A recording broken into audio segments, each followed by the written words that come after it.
Hey guys, tonight we're entering a world spookier than your browsing history at 2 in the morning. Victorian Britain's obsession with ghosts and the occult. You might think the Victorians spent all their time inventing railways and looking miserable in black and white photos, but the truth? Most of them were just trying to avoid being haunted by their own curtains. So before you settle in, take a moment to like and subscribe, but only if you actually enjoy what I do here. Leave a comment telling me where you are listening from and what time it is for you. Now, dim the lights, switch on a fan for that white noise, and get as comfortable as possible. But let's pause for a moment. Have you ever wondered what it actually felt like to live in an era where half the population thought the other half were ghosts in disguise?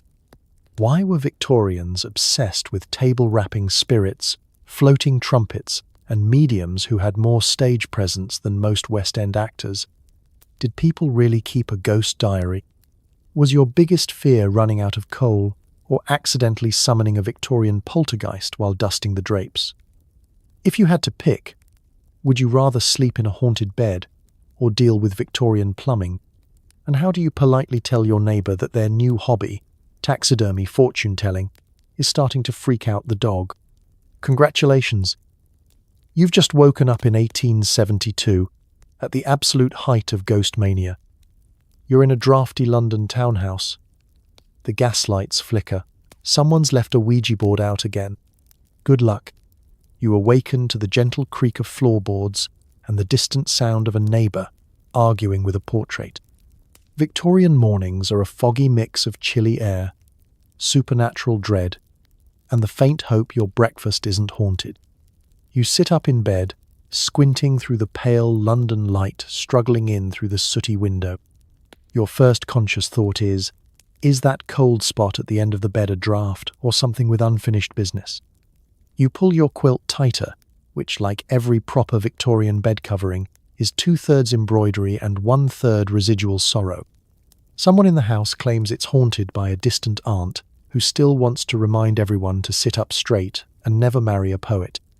The floor is cold underfoot, and as you tiptoe across creaking boards, you try not to think about all the footsteps that came before you, mainly because someone in the family has a habit of muttering, "Those aren't our footsteps." There's a mirror on the wall you try to avoid making direct eye contact with, because last week, your cousin swears he saw a face in it that was both unfamiliar and deeply judgmental. Good morning indeed. Down the hall, the gas lamps are still flickering, despite everyone's insistence they were turned off last night. You'd blame shoddy maintenance, but everyone else blames spirits who can't let go of the glory days of whale oil. At the bottom of the stairs, a faint patch of fog sits just inside the front door.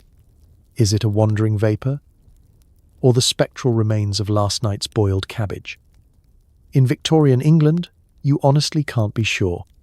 Breakfast preparation is a group activity. Someone is always banging pots. Someone else is reading an ominous headline about phantom postmen. And inevitably, there's an argument about whether the milk has gone sour naturally or due to the presence of a minor poltergeist. It's a fine line between household inconvenience and full-on haunting. The toast, when it finally appears, is burnt on one side and completely raw on the other, which in your house is considered evidence of the mischief. You quietly wonder if, somewhere in the afterlife, your grandmother is using the oven as a means of communicating her disappointment. As you eat, your father recites from the morning paper, which contains no fewer than 3 ghost sightings, 2 accounts of spontaneous table levitation, and a recipe for spiritual liniment that claims to ward off melancholy energies. Your mother sighs and says, "The real spirits in this house are the ones that keep hiding her best silverware." No one questions her. She's seen things, mainly your uncle, trying to contact the dead with an egg whisk and a glass of sherry.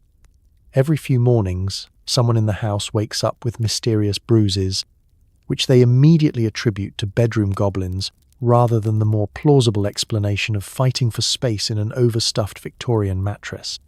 There's an etiquette to discussing your supernatural ailments at breakfast. Speak softly. Avoid direct eye contact with any wallpaper pattern that looks like it might blink. And, above all, Do not mention the laundry room, which everyone agrees is simply too haunted to deal with before noon. Outside, the city groans awake in a haze of dampness and the clatter of hooves. The milkman is already telling anyone who'll listen about the ghost cat that snuck onto his cart last night and licked all the cream. Meanwhile, your neighbour from 3 doors down is frantically waving a broom at the window, shouting at her late husband's portrait for rearranging the spoons. As you button up your collar and head into the day, you feel a little more prepared for anything, ghostly or otherwise. Because after all, nothing says ready for the world like surviving another Victorian morning surrounded by family, fog, and the lingering suspicion that your toast has unfinished business. You take a breath, listen for the sound of phantom footsteps, and step out into a new day. Just another morning in haunted, hopeful, and slightly absurd Victorian England, and you wouldn't have it any other way. Forget eggs and bacon. In your house, breakfast means someone's rapping under the table, and it's not the dog. You can't even butter your bread without wondering if that's ectoplasm on the knife. You shuffle into the dining room, still half asleep and fully unprepared for the morning's spiritual activities. The air is thick with anticipation, a lingering whiff of burnt toast, and the faint scent of lavender water, or possibly ghostly cologne, hard to tell in this house. Your older sister is already at the table, eyes closed, fingertips delicately pressed to the rim of a teacup, whispering, "If there are any spirits present, please knock twice for yes, once for put the kettle on." You're just hoping someone knocks up a decent pot of tea. Across from you, Aunt Augusta brandishes a notepad, intent on recording any messages from the beyond, or at the very least cataloguing who's responsible for the mysterious disappearance of the marmalade. She claims it's always the same spirit, Uncle Horace, who loved sugar almost as much as he loved taxidermy. Your little brother, meanwhile, is surreptitiously bumping the underside of the table with his knee, causing everyone to gasp, then glare at him with the intensity usually reserved for confirmed frauds and people who cut in line at the bakery. Breakfast here isn't so much a meal as a cross between a séance and an amateur magic show. There's a loaf of bread that seems to move when nobody's looking, a butter dish that spins unprompted, and someone's always convinced the milk jug is about to levitate. Is it the supernatural at work, or just the wobbly table leg? No one's willing to find out by fixing it. The toast emerges from the kitchen, suspiciously charred in the shape of Queen Victoria's profile, which your cousin immediately declares a sign from the other side. You stare at your own piece of toast, searching for hidden messages, but all you see is your own reflection, slightly anxious and undeniably hungry. The butter is unusually slick, which prompts a 10-minute debate about whether it's the work of unseen hands or just another Monday. As the séance continues, so does breakfast. A teapot mysteriously empties itself at twice the usual speed, which is blamed on thirsty spirits. The marmalade, which has a tendency to vanish, is finally found underneath a stack of spiritualist pamphlets, and the culprit is revealed to be the cat, unless of course you believe in feline possession. Someone suggests that if a spirit is truly present, it should write out a message in the marmalade on the tablecloth. Your mother, who has to launder that tablecloth, immediately forbids it, which, for a brief moment, reunites the living in common purpose. A soft rapping begins again, this time from the windowsill. Everyone turns, breath held, only to see the neighbour's pigeon looking for crumbs and possibly a glimpse into the afterlife. Between bites, family members trade stories about previous supernatural breakfasts. The time the sugar bowl cracked itself in half, an omen, or just bad glaze. The year the jam curdled into the word beware, later discovered to be an unfortunate trick of the light and an overzealous spoon, and of course, the legend of the haunted crumpet that once bounced off the wall during a particularly lively discussion about scones. Conversation drifts to who in the family is most spiritually sensitive. Aunt Augusta claims she can feel the presence of her late husband every time she burns the porridge, while your father insists his only encounters with the beyond are related to indigestion. Your little brother, now under strict table supervision, swears he saw a fork move all by itself, but no one's sure if that's spiritual energy or just an enthusiastic swipe at the bacon. By the time breakfast ends, everyone has made peace with the idea that if the house really is haunted, at least the spirits seem content with mediocre toast and mild family bickering. The dishes rattle, the table creaks, and as you collect your things to leave, you're almost certain you hear a faint, spectral sigh of disappointment from the butter dish. But that's just breakfast in a Victorian house obsessed with ghosts. Equal parts hunger, skepticism, and hope that tomorrow's séance will finally yield the answer to life's greatest mystery. Who keeps leaving the milk out? Your drawing room is 90% drapes, 10% portraits with eyes that follow you. Every ottoman looks suspiciously like it might conceal the ghost of a disappointed ancestor. You pad across the carpet, feet sinking into layers of floral pattern so plush it feels like walking across a meadow after a heavy rainfall, assuming that meadow also smelled faintly of lavender sachets, mothballs, and ancient secrets. The first thing you notice is the chill.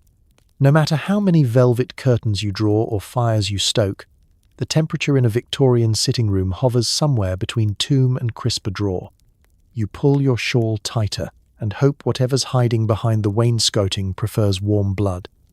Victorian decorating philosophy can be summed up as, if you can see a square inch of wall, you're doing it wrong. The wallpaper is an assault of burgundy swirls and gold fleur-de-lis, occasionally interrupted by a crack that everyone claims is just settling plaster, not a portal to the beyond. Heavy damask drapes pool around the windows like stage curtains, ready to reveal either a sunbeam or a phantom in widow's weeds. Somewhere in the room, there's always at least one potted fern so overgrown it may or may not be plotting your demise. Every surface groans under the weight of bric-a-brac. Porcelain figurines, bronze candlesticks, a collection of seashells that your great-uncle claims repel evil spirits, and dust, supposedly, though the results are mixed. The sofa is overstuffed, underused, and permanently flanked by antimacassars, tiny doilies meant to protect against ghostly grease stains, and the side effects of Victorian hair tonic, which is basically whale oil and wishful thinking. But it's the portraits that set the mood. You try not to meet the gaze of Aunt Ursula, whose likeness glares from the mantel as if she knows about the time you dropped her prized tea caddy. You're fairly sure her eyes have moved over the years, tracking your every biscuit theft and faux pas. At least 3 other relatives adorn the walls, captured in oil paint at the precise moment of maximum disappointment, their cheeks rosy, their eyebrows permanently arched in skepticism. In a house this haunted by family, who needs poltergeists? Lighting in the Victorian home is a performance in itself. Gas lamps hiss and gutter, occasionally throwing out enough light to cast dramatic, shifting shadows across the walls. At night, the entire room glows like a theatre set for a Gothic play, one where the main character is never entirely sure if the tapping at the window is just a tree branch or something longing to be let in. The room smells of rosewater, paraffin, and an undercurrent of damp that no amount of pomander balls can cover. Somewhere, a clock ticks loudly, just to remind you that time passes differently in a house like this. Occasionally, the clock stops for no reason. You wait. It starts again, but only after you've convinced yourself you can hear breathing in the empty corridor. Nothing in a Victorian drawing room is comfortable by accident. The chairs are rigid and upholstered in fabric so slippery you risk sliding off if you sit at the wrong angle.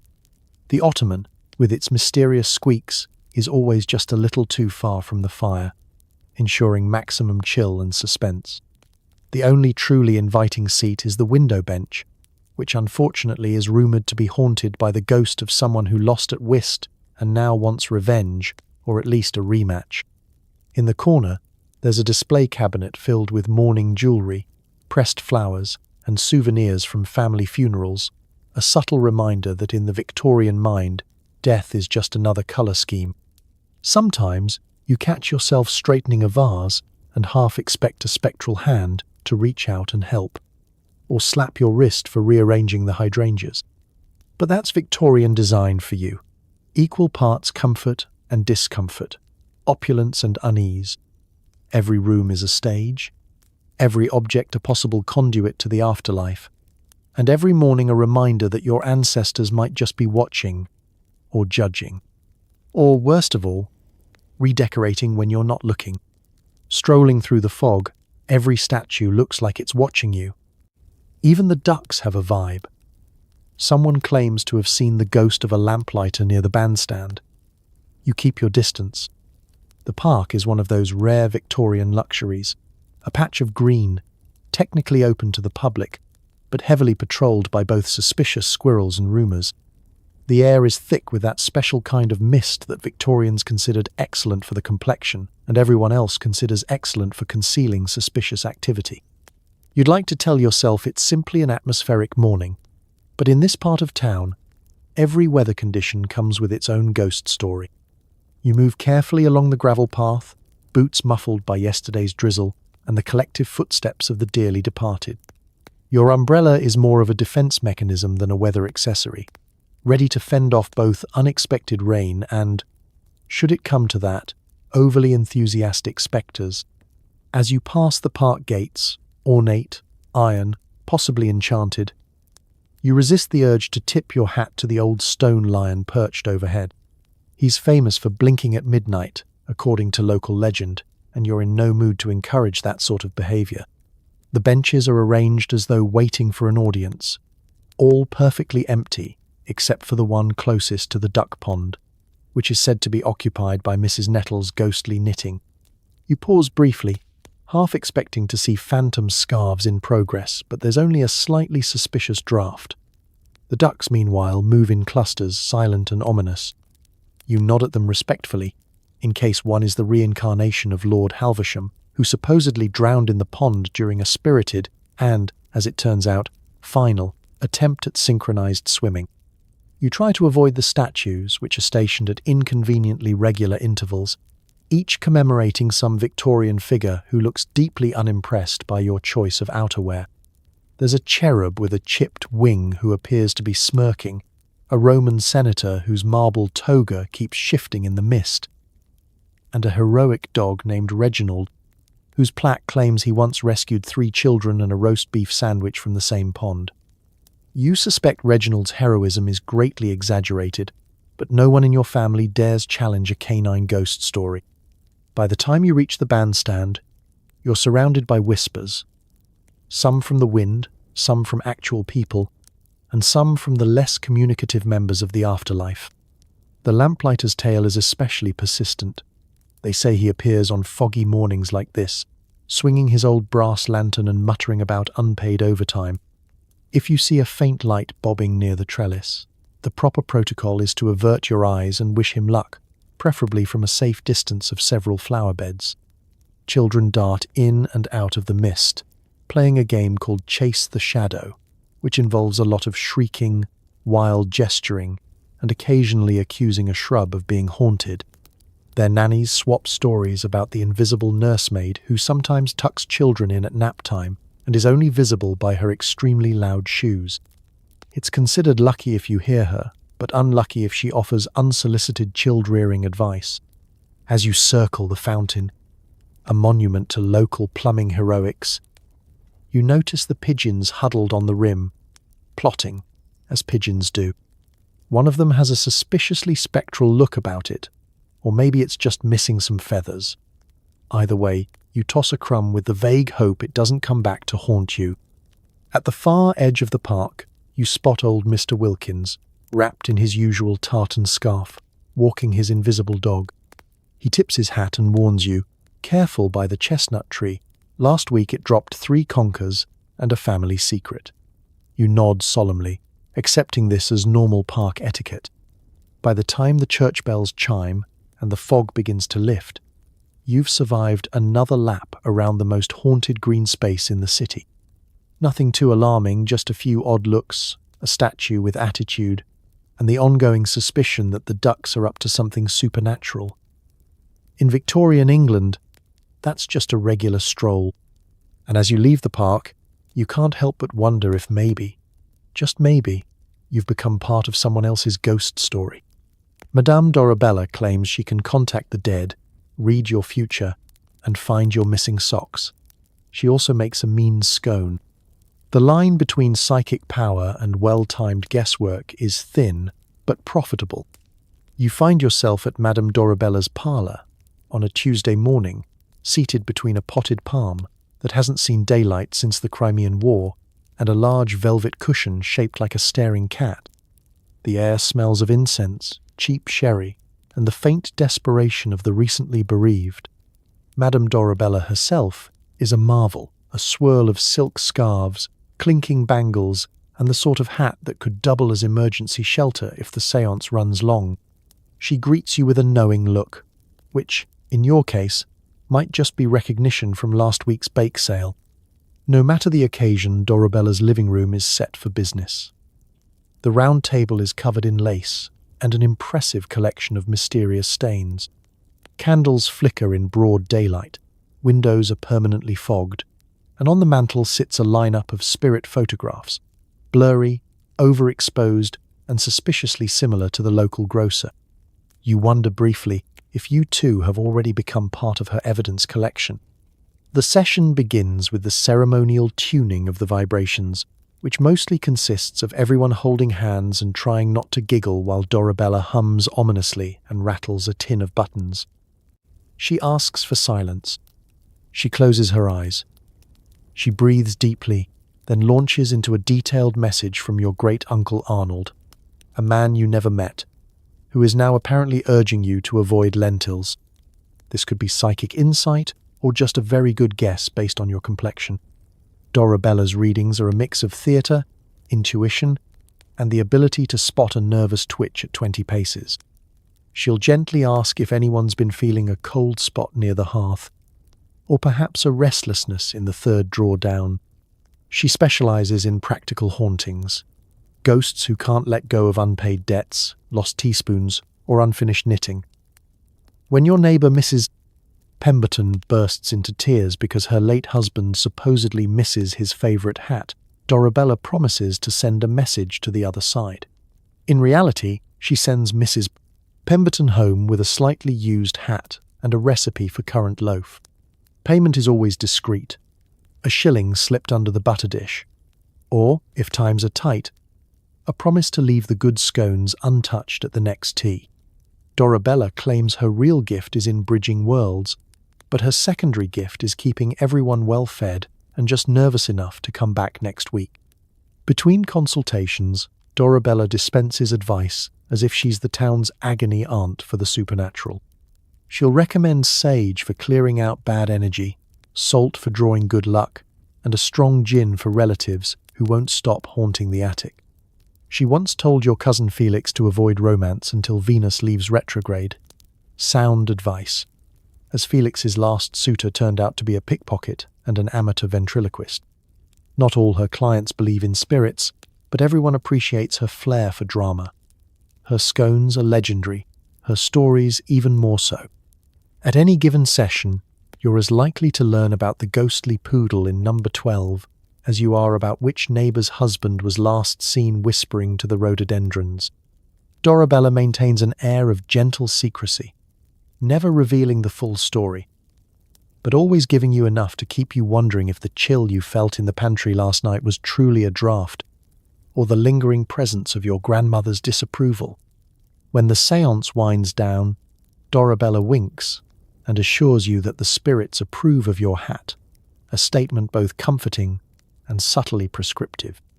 You leave with a sense of mystery, a belly full of scone, and a nagging suspicion that the afterlife, at least in this part of Victorian London, runs on gossip, carbohydrates, and the occasional missing sock.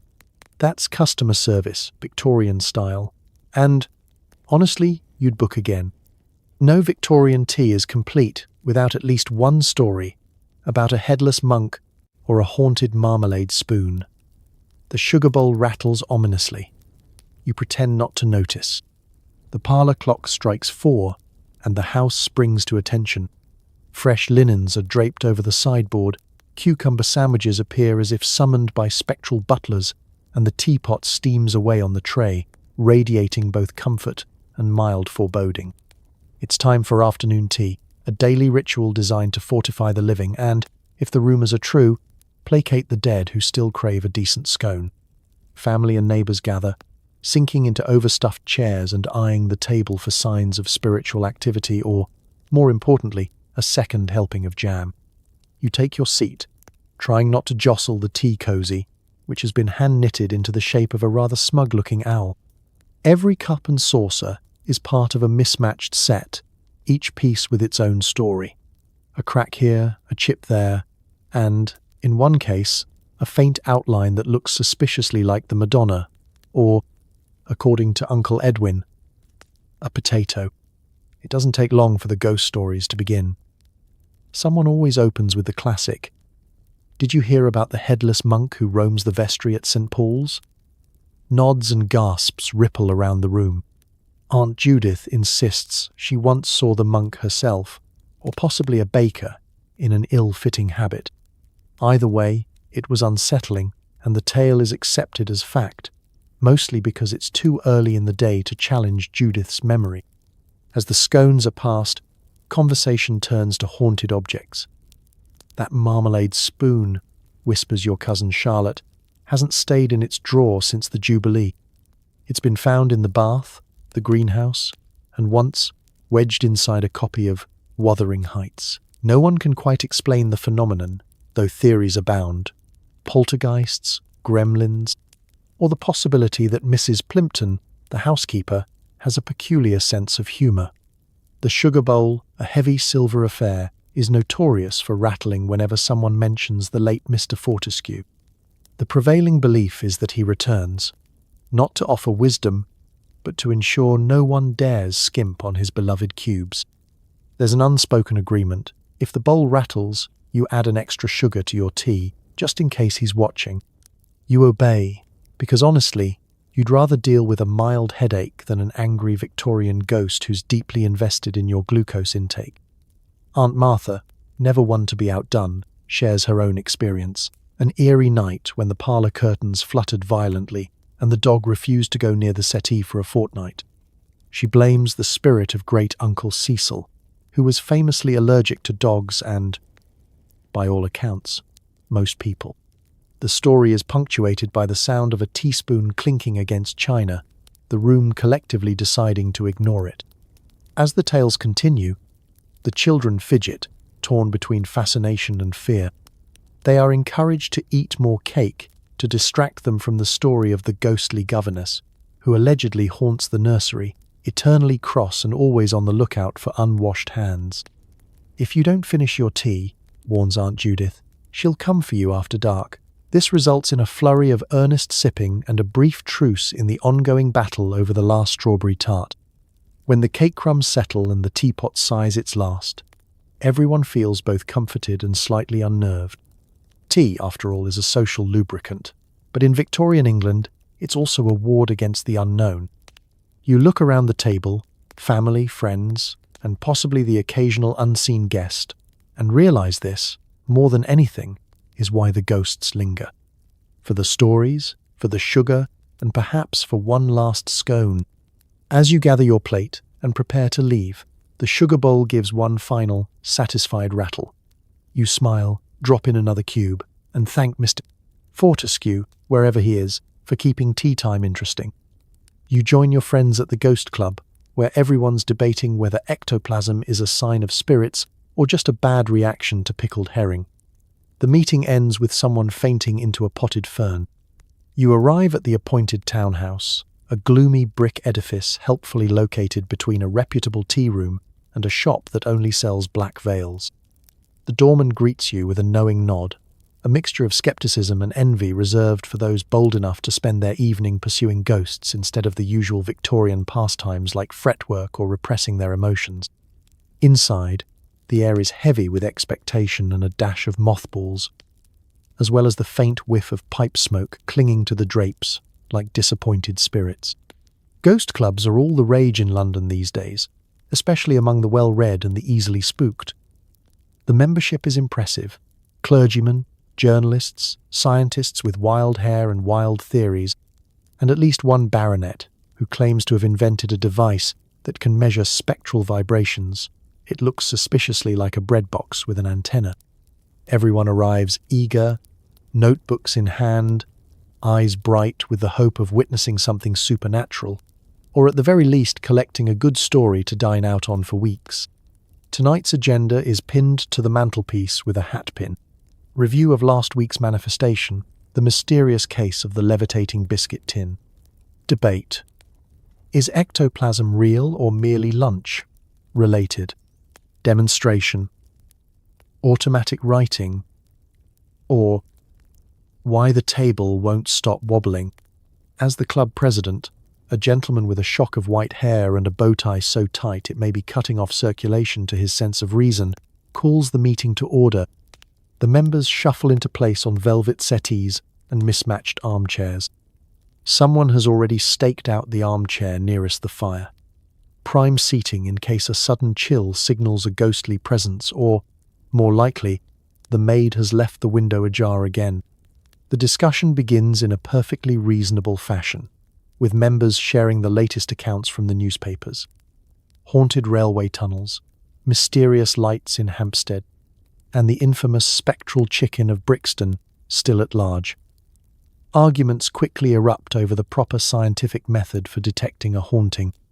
Should one rely on personal testimony, or is there a need for proper instrumentation, such as the aforementioned bread box? Things really heat up when someone produces a jar of ectoplasm, actually just egg whites and flour whipped into a froth. The group examines it with the seriousness of pathologists, poking it, sniffing it, and debating its spiritual authenticity. Was it produced by spirits? Or did Mrs. Dalloway's late-night trifle finally fight back? Someone suggests tasting it, but is swiftly overruled. The highlight of the evening is always the demonstration. Tonight's medium, Miss Pringle, takes her seat at the round table, closes her eyes, and begins to scribble furiously. The room grows silent except for the scratching of her pen and the nervous clinking of teaspoons. The table wobbles alarmingly, perhaps spirits, perhaps bad carpentry, and suddenly a message appears. Buy more herring. This is met with a round of polite applause and a single loud groan from a member who has suffered through one too many dubious dinners. Just as the meeting seems to wind down, there's a sudden, dramatic gasp. Lady Cresswell, famous for her nerves and her collection of haunted brooches, faints elegantly into the nearest potted fern. The club springs into action. Someone fans her with the agenda. Another checks her pulse. And a third wonders aloud if her swoon was caused by genuine terror or simply an excess of lemon cake. The meeting concludes with a hearty vote to reconvene next week, and a reminder to always check your ectoplasm for fishy undertones. As you step back into the night, you feel oddly reassured. In Victorian England, nothing says friendship like sharing a plate of questionable biscuits and debating whether the afterlife smells faintly of pickled herring. You watch as a local professor tries to weigh a ghost using kitchen scales and an enthusiastic lack of skepticism. Results are inconclusive but deeply entertaining. Victorian England is a hotbed of invention, inquiry, and the occasional complete lapse in common sense. The same society that brings you steam locomotives and anesthetic dentistry is also determined to apply the scientific method to matters of the afterlife, preferably before tea time. It's a period when clever men with cleverer facial hair gather in smoke-filled parlors, armed with notebooks, brass compasses, and a level of certainty that could power the entire gasworks. The professor in question, Dr. Thaddeus Plumley, is famous in your neighborhood for his lectures on etheric vibrations and their role in the modern breakfast. He is not, strictly speaking, a physicist, more of an enthusiastic generalist with a collection of honorary titles and an impressive resistance to ridicule. Tonight, he's invited a handful of the scientifically curious and the easily amused to witness his latest experiment, the quantification of a soul. The setting is everything you'd expect. A drafty dining room with a ticking grandfather clock, a roaring fire, and a sideboard crammed with biscuits, test tubes, and half-eaten fruitcake. Dr. Plumley's ghost scales are a sight to behold, cobbled together from brass kitchen weights, a child's abacus, and, for dramatic effect, a length of purple ribbon. He insists that the apparatus is sensitive enough to detect ectoplasmic residue, or at least a particularly light canary. The experiment's subject is Mrs. Rudge, the housekeeper, who has reluctantly agreed to act as a spirit host provided she's given the night off and a shilling for her trouble. She sits on a velvet footstool while the professor invites any willing spirits to make themselves at home on the scales. The rest of the assembly leans in, half expecting to see the pointer twitch. Someone coughs. Someone else wonders aloud if spirits prefer shortbread to ginger snaps. For the first 10 minutes, nothing happens, unless you count a suspicious draft and the mysterious disappearance of a jam tart. The professor jots down his findings, undeterred. Ghosts, he declares, are subtle, not unlike fine port or certain species of moth. He demonstrates the Plumley method, which involves wafting a linen napkin over the scales to attract spectral particles. Mrs. Rudge's patience is wearing thin, and the scales remain stubbornly unchanged, though someone points out the reading is up half an ounce after the cat strolls by. Not to be discouraged, Doctor. Plumley introduces his second device, the etheric detection bell, which looks suspiciously like a normal dinner bell but is, he assures everyone, tuned to supernatural frequencies. He rings it vigorously. The only response is a startled shriek from the cook in the next room and a fresh gust of cold air. "Aha," says Dr. Plumley, scribbling in his notebook. A marked increase in atmospheric agitation. The conversation grows lively as other amateur scientists in the room reveal their own inventions, a spirit thermometer, a psychic barometer, and something involving a bicycle pump that no one dares ask about. There's heated debate over whether ghosts prefer metric or imperial measurements. The baronet from across the street suggests that if ghosts are massless, perhaps they're simply shy, and the trick is to lure them with something more appealing, like pickled onions. As the evening draws on, the group's skepticism softens, replaced by laughter and the slow realization that no ghost will be captured tonight, except, perhaps, in the pages of Dr. Plumley's meticulously illustrated journal. The professor remains undaunted. Science, he proclaims, advances one failed experiment at a time. The rest of you nod in agreement, helping yourselves to more biscuits. And as you step back out into the damp Victorian night, you can't help but think that the true mystery isn't whether ghosts have mass. It's how so many intelligent people manage to turn spiritual confusion into the highlight of the social calendar. In Victorian England, even science knows when to let its hair down and chase shadows. Every nursery contains at least one doll that looks like it wants to murder you. The rocking horse rocks by itself, and the nanny swears she saw the toy chest levitate.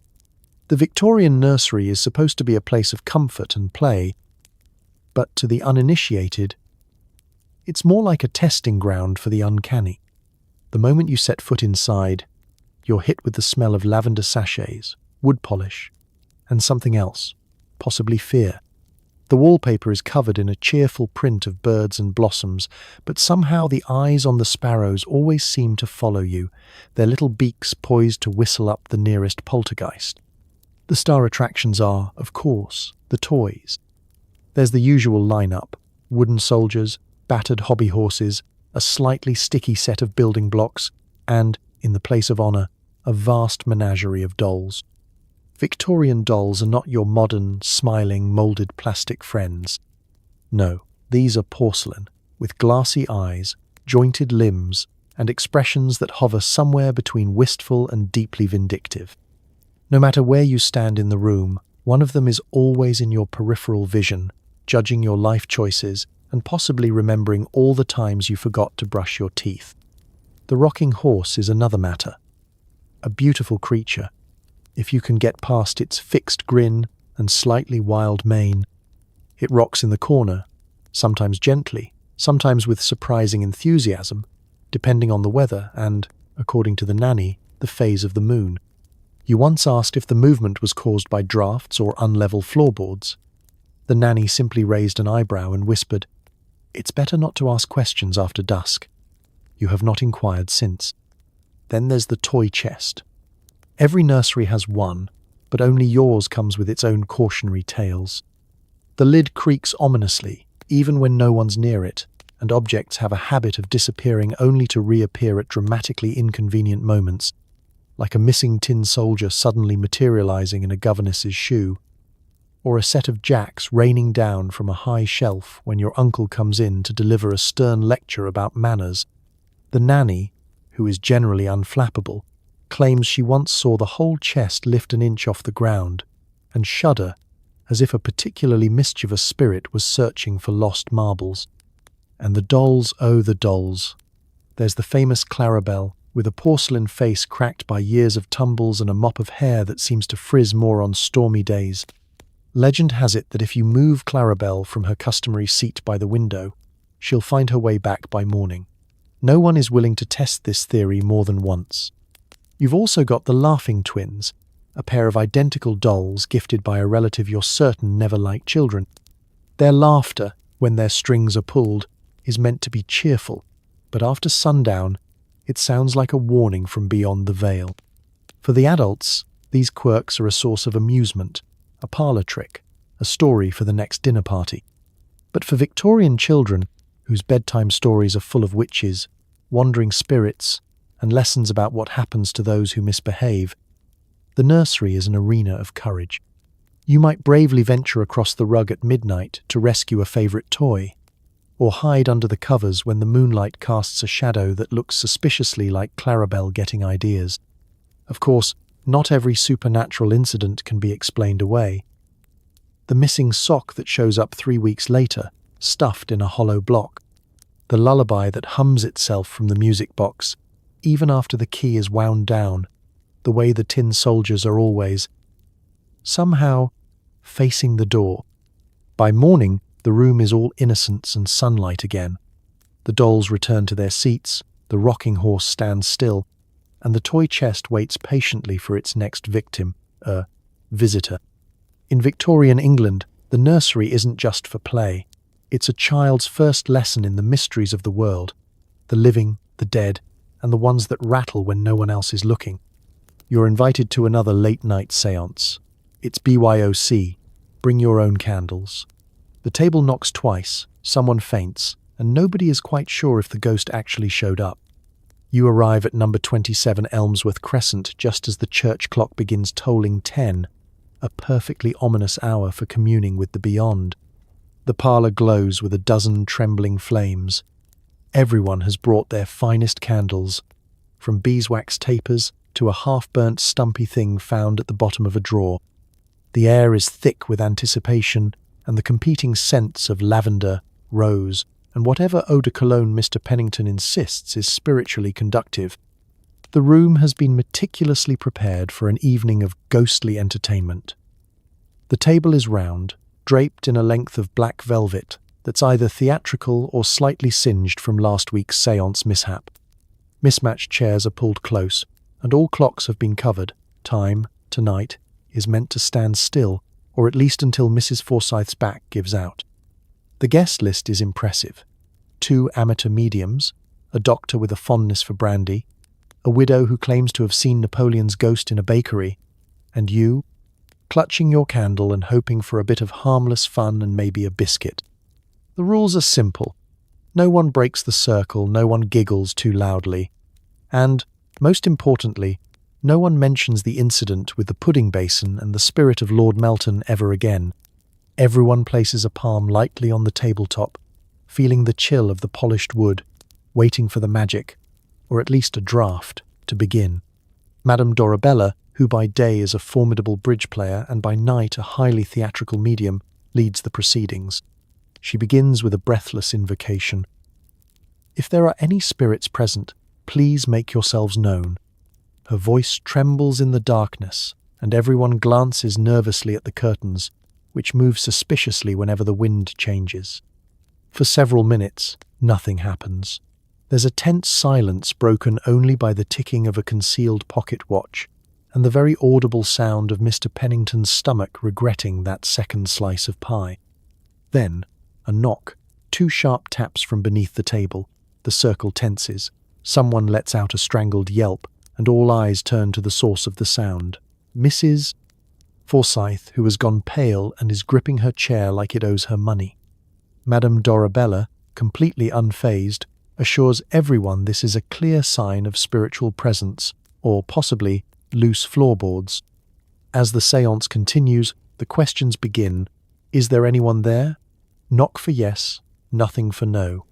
The table wobbles, the candles flicker, and your friend Cyril tries to stifle a sneeze but accidentally upsets the salt cellar, which is quickly interpreted as a warning from the netherworld about insufficient seasoning. After an especially suspenseful silence, the table tips slightly, and someone no one will admit who lets out a theatrical feint, toppling neatly into a strategically placed cushion. There's a moment of chaos. Someone reaches for water, someone else for smelling salts, and the doctor for the brandy.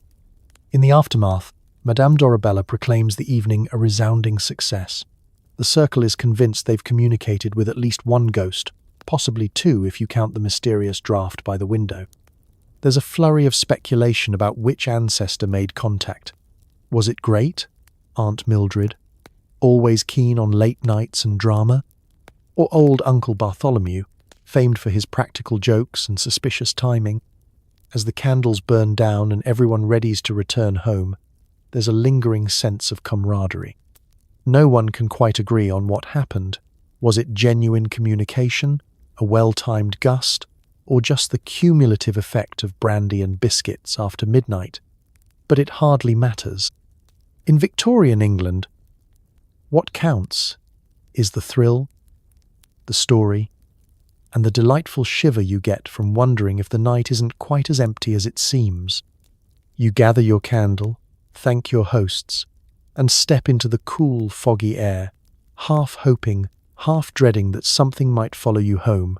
After all, why sleep when you can summon? Looking for a new home?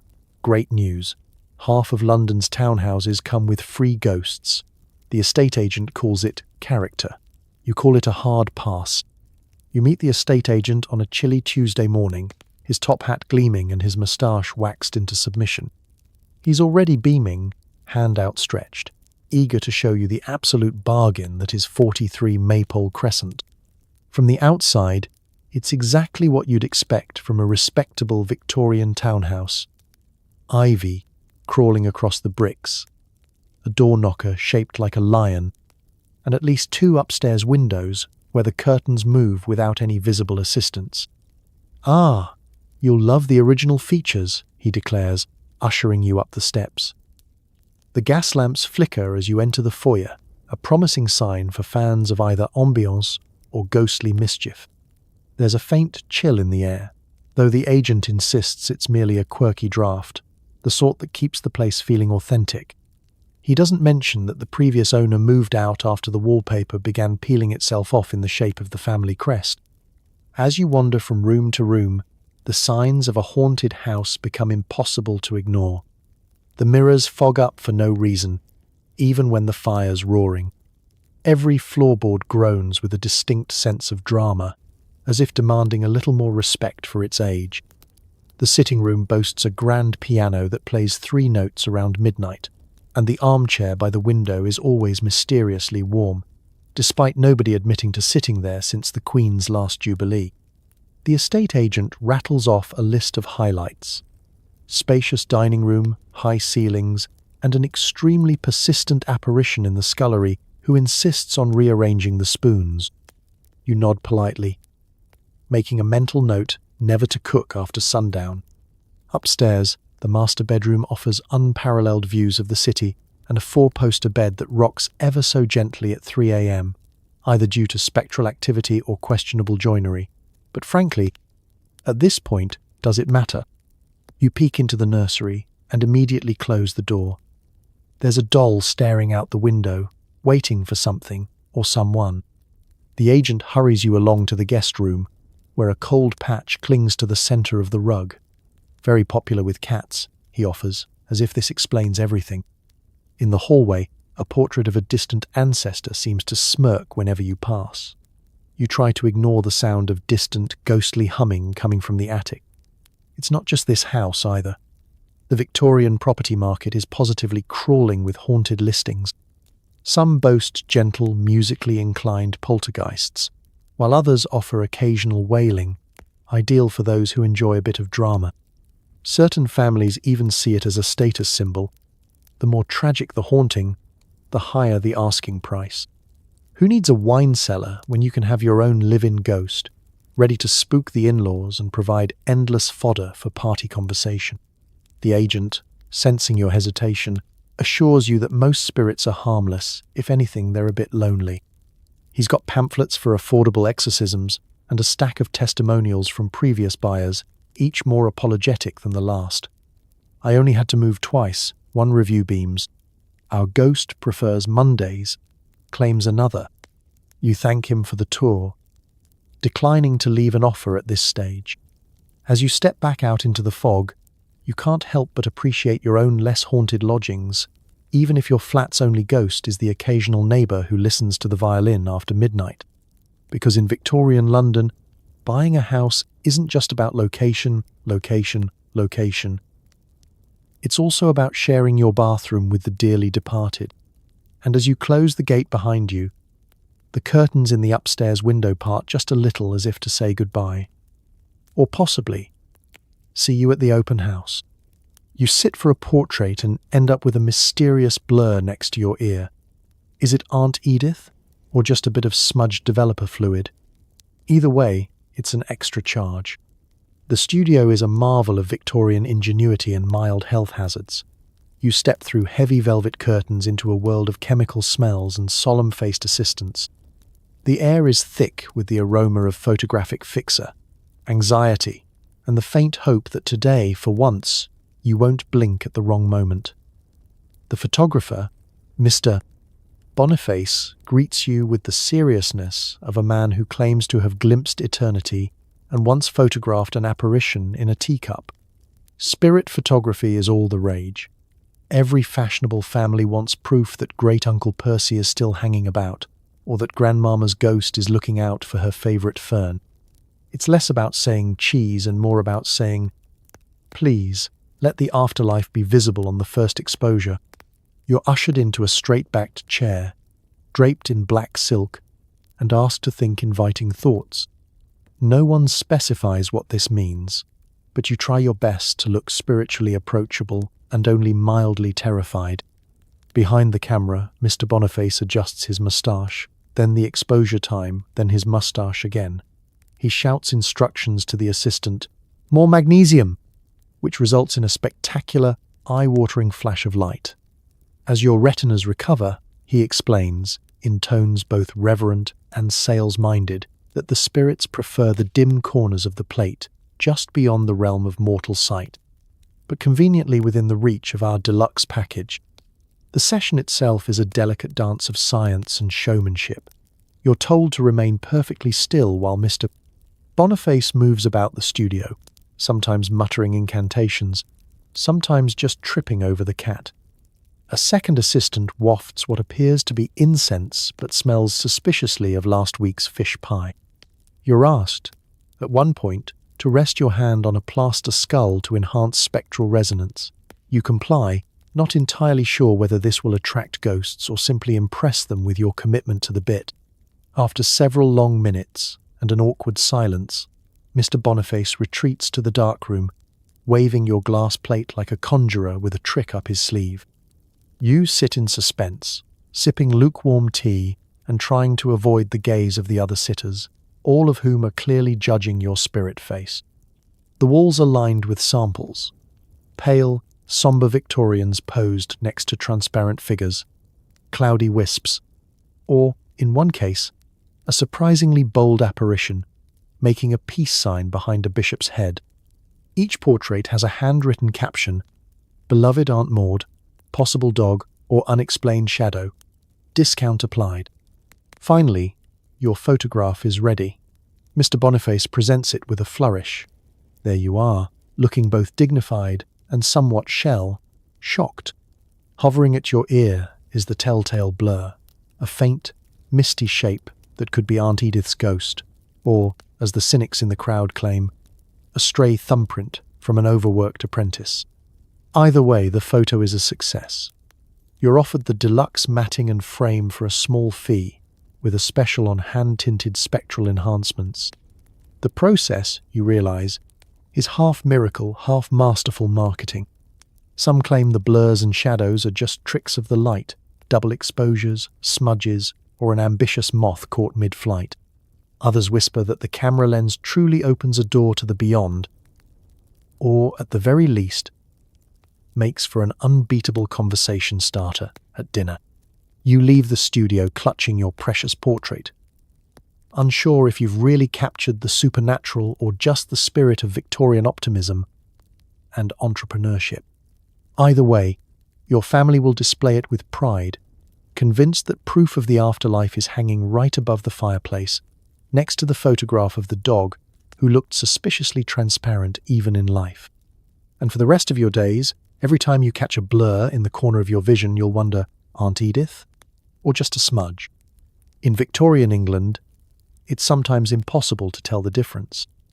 The local fortune teller offers to read your palm, your tea leaves, or the arrangement of crumbs left after your crumpet. Spoiler: your future contains more ghosts.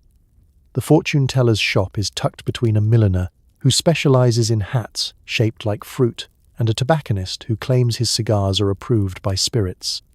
Her door is always slightly ajar, as if inviting curiosity or just letting out the overwhelming smell of incense and boiled parsnips. A faded sign out front reads Madame Felicity, seer to the upper and lower worlds, painted in a colour best described as optimistic mauve. Inside, the air is thick with mystery and dust. Shelves sag under the weight of books with titles like Omens for the Anxious, Tea Leaf Triumphs, and So You've Married a Ghost. Now what? Beads hang in the doorway, clattering ominously as you step inside. Madame Felicity sits behind a round table, resplendent in shawls, rings, and the sort of earrings that could be used to summon the cavalry in a crisis. She gestures for you to sit, and the chair wobbles just enough to remind you of life's fragility. She starts with your palm, tracing the lines as if reading the map to a country where it's always slightly damp and a little haunted. Ah, a long life, she intones, though with occasional interruptions by the unexpected. You glance nervously at her shelf of goat hooves, each tied with a red ribbon, and wonder what counts as unexpected in this business. Next comes the tea. Madame Felicity pours from a pot so old it looks like it once held a genie. She swirls the dregs, then peers deeply into your cup. Her eyebrows knit. You will soon come into possession of something valuable, she says. It may be a coin, a secret, or the ghost of your grandmother's recipe for pickled beets. This is both exciting and confusing, as you don't recall having any living relatives with culinary ambitions or unfulfilled beet-related vendettas. Then she examines the crumbs from your crumpet.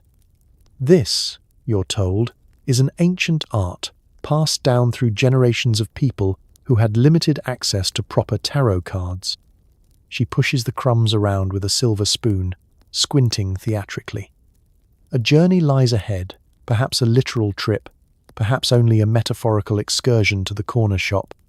You will meet a tall, dark stranger, or possibly a neighbour, with an especially imposing umbrella.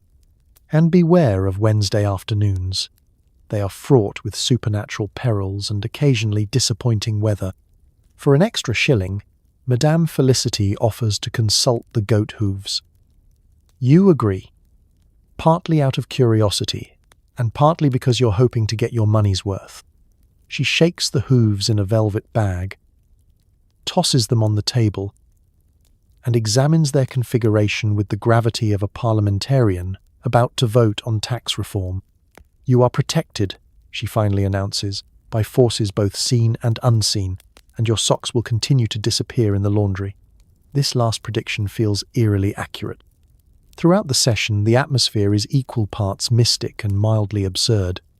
Every prediction is delivered with a flourish, every ominous warning offset by a cheerful offer of more tea. Madame Felicity insists she has a direct line to the spirit world, but you suspect she also has a direct line to the town's best gossip.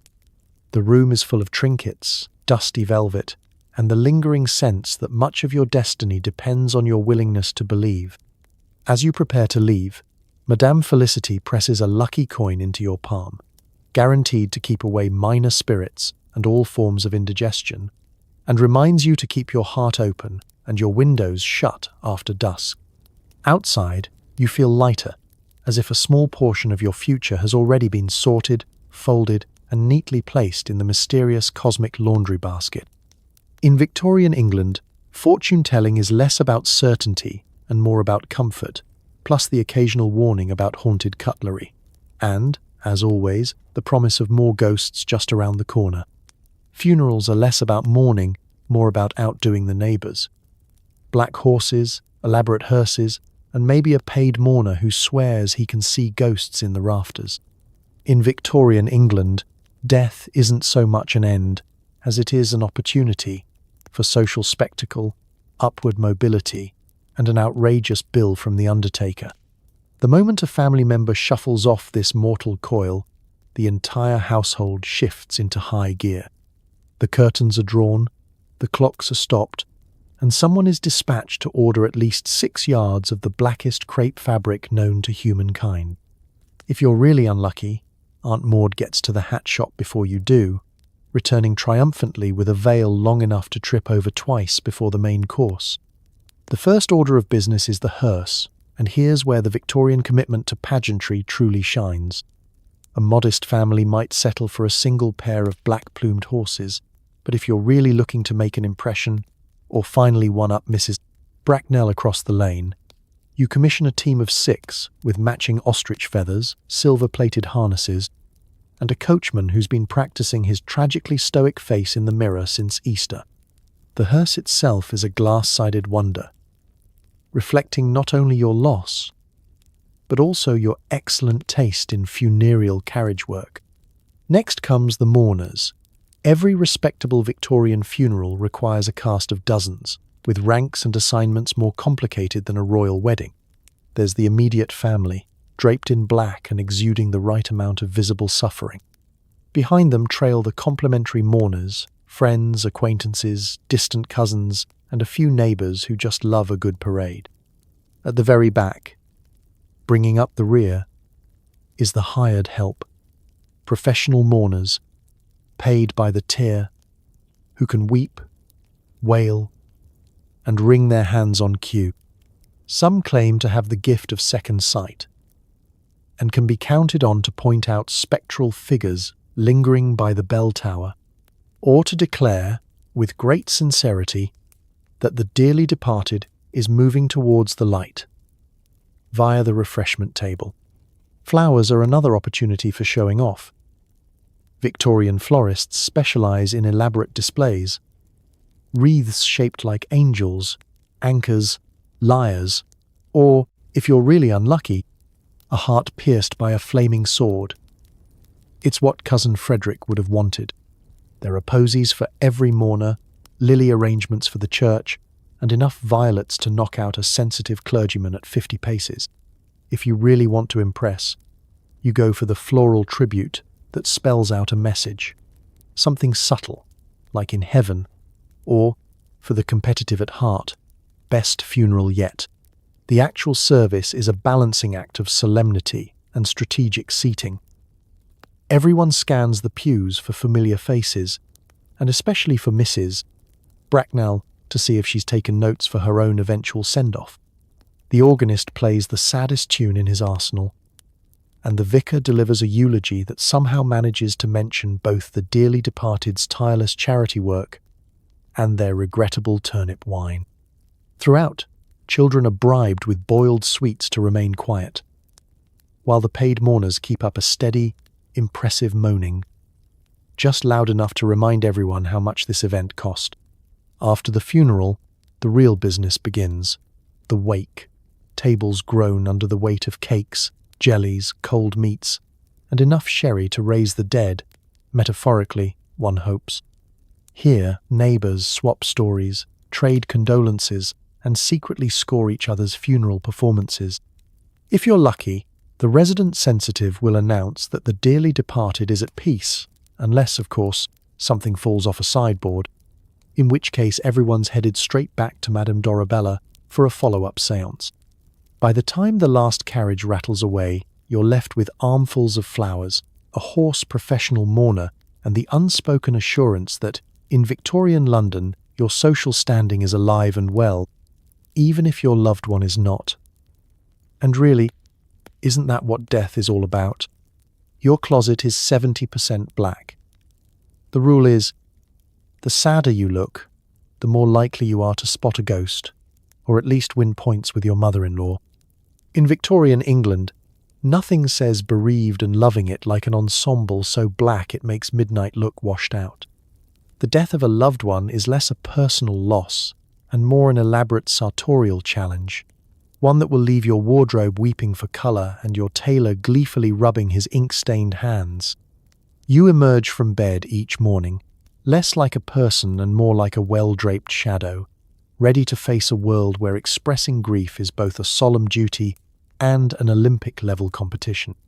The rules are both strict and strangely optimistic. For a spouse, you're expected to dress in full mourning for a year and a day, head-to-toe black crepe with all the joy and breathability of a woolen potato sack. If it's a parent, you get 6 months. A cousin, a few weeks. A particularly beloved goldfish, perhaps a day and a half. There's a schedule for every conceivable relationship, printed in handy pamphlets so you can never be accused of insufficient sadness. The first step, crepe. Not the delicious French kind. This is a fabric designed to absorb light, repel compliments, and catch every single piece of household lint. If you're especially stylish or competitive, you might add black jet jewellery, a material so fashionable it's rumoured Queen Victoria herself wore it to breakfast, lunch and séances. For extra flair, there are black veils long enough to trip your nearest rival, gloves that guarantee no cheerful handshake will ever escape, and bonnets so severe they could double as funeral procession traffic cones. Children are not exempt. Tiny black frocks, black armbands, and even black ribbons for the family dog, because nothing says dignified mourning like a spaniel who looks like he's plotting revenge for every bath he's ever received. Even the house gets a makeover. Mirrors are draped, clocks are stopped, and if you have a particularly dramatic staff, the butler spends 3 days wearing a face like someone just insulted his favourite umbrella. The social rules are as rigid as your new corset. During deep mourning, you must shun all forms of entertainment, conversation, and colour. This means no dances, no music, except the funereal kind, and certainly no attending the annual onion festival, no matter how much you enjoy root vegetables. If you must venture outdoors, do so with a funereal gait. Extra points for looking pensive at bus stops or staring wistfully at graveyards. There is, however, a silver lining, half mourning. After the prescribed period, you may begin to reintroduce hints of grey, lavender, or the ever-daring mauve into your ensemble. This transition is announced with great ceremony, and often inspires jealous glances from neighbours still cloaked in the full darkness of loss. There are even rumours of rebellious souls who sneak in a navy blue ribbon or a pearl earring, flirting with scandal and spectral disapproval alike. Of course, for some Victorians, mourning is more than duty, it's a lifestyle. There's always another distant uncle, long-lost cousin, or eccentric benefactor whose demise requires at least a tasteful black brooch and a subtle sigh. For the truly fashion-forward, the look never goes out of style. Gossip columns breathlessly report on who is mourning whom, what fabrics are in, and whether Mrs. Fairchild's second veil is appropriate for the season or simply gauche. But perhaps the most curious side effect of all this sartorial sorrow is the belief that dressing properly in black increases your chances of seeing a ghost. After all, who wants to appear too cheerful in the presence of the dearly departed? If you're lucky, you might catch a glimpse of your late Aunt Clara, nodding approvingly from the landing, or a spectral stranger admiring your jet necklace from behind the curtain. So you don your mourning attire, practice your saddest expression, and glide out into the London fog, hoping to impress both the living and the dead. Because in Victorian England, grief isn't just a feeling, it's a fashion statement, and black really does go with everything. Even ghosts. Everyone's dabbling in something. One friend is hypnotizing chickens, another is trying to read minds.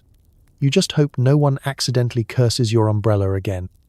Victorian England is in the grip of the greatest non-athletic craze since decorative spoons, the occult. The upper crust are bored of whist, chess, and making up new rules for croquet, so they've turned their restless energy toward the mysterious, the magical, and, occasionally, the mildly dangerous. Parlors echo with the sound of Latin incantations, mysterious knockings, and the desperate flutter of someone's startled canary. Your own social circle is a microcosm of magical mischief. There's Cyril, who recently read a pamphlet on mesmerism and now spends every Sunday attempting to hypnotize the family chickens.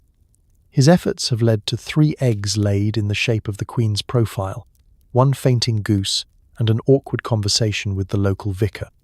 Then there's Prudence, a self-taught mind reader, who never misses a chance to announce what you're thinking just as you reach for a second biscuit. It's uncanny, although she's mostly just watched you for years and knows all your biscuit-related tells. No dinner party is safe from impromptu séances.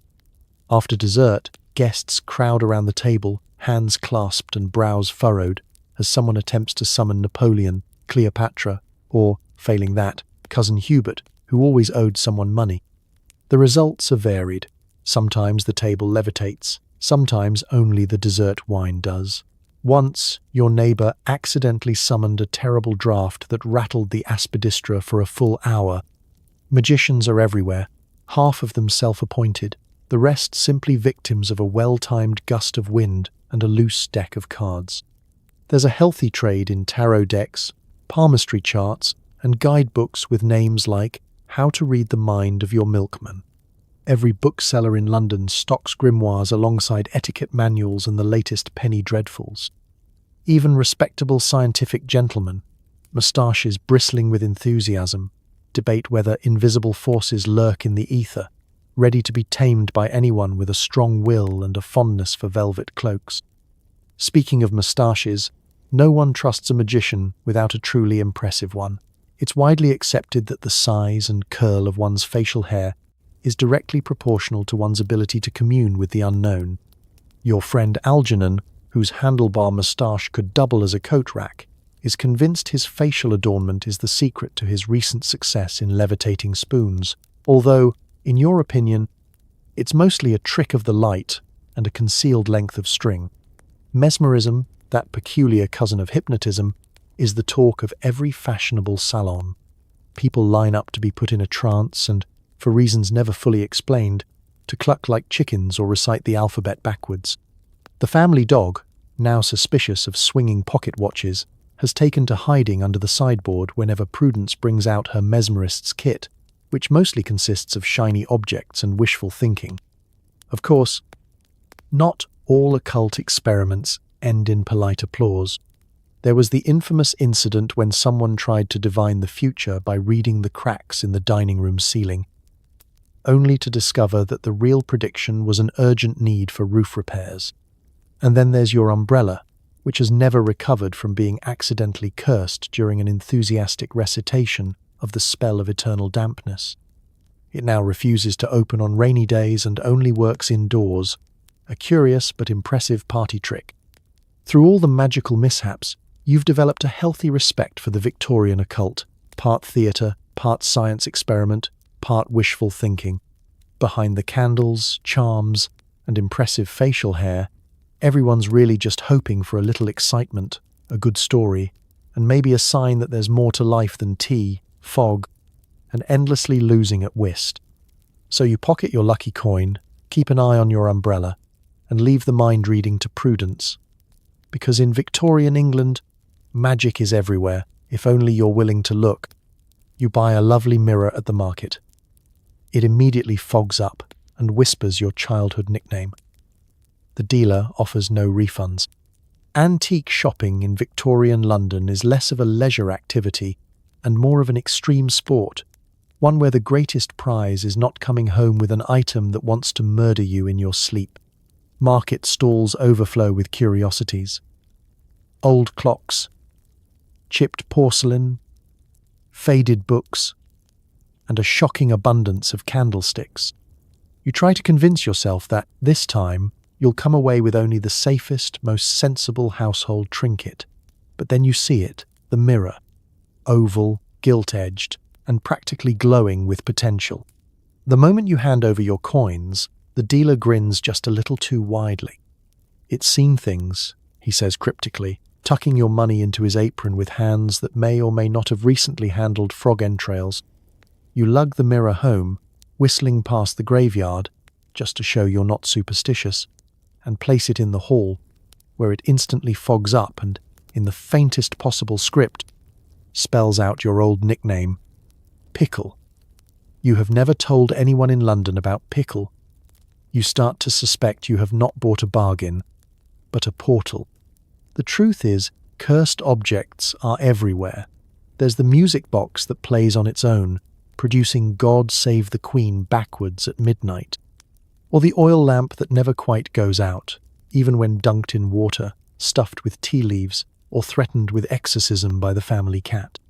You know a woman who bought a second-hand umbrella that only opens for left-handed people, and a neighbour who swears her new, very old painting weeps gravy on Thursdays.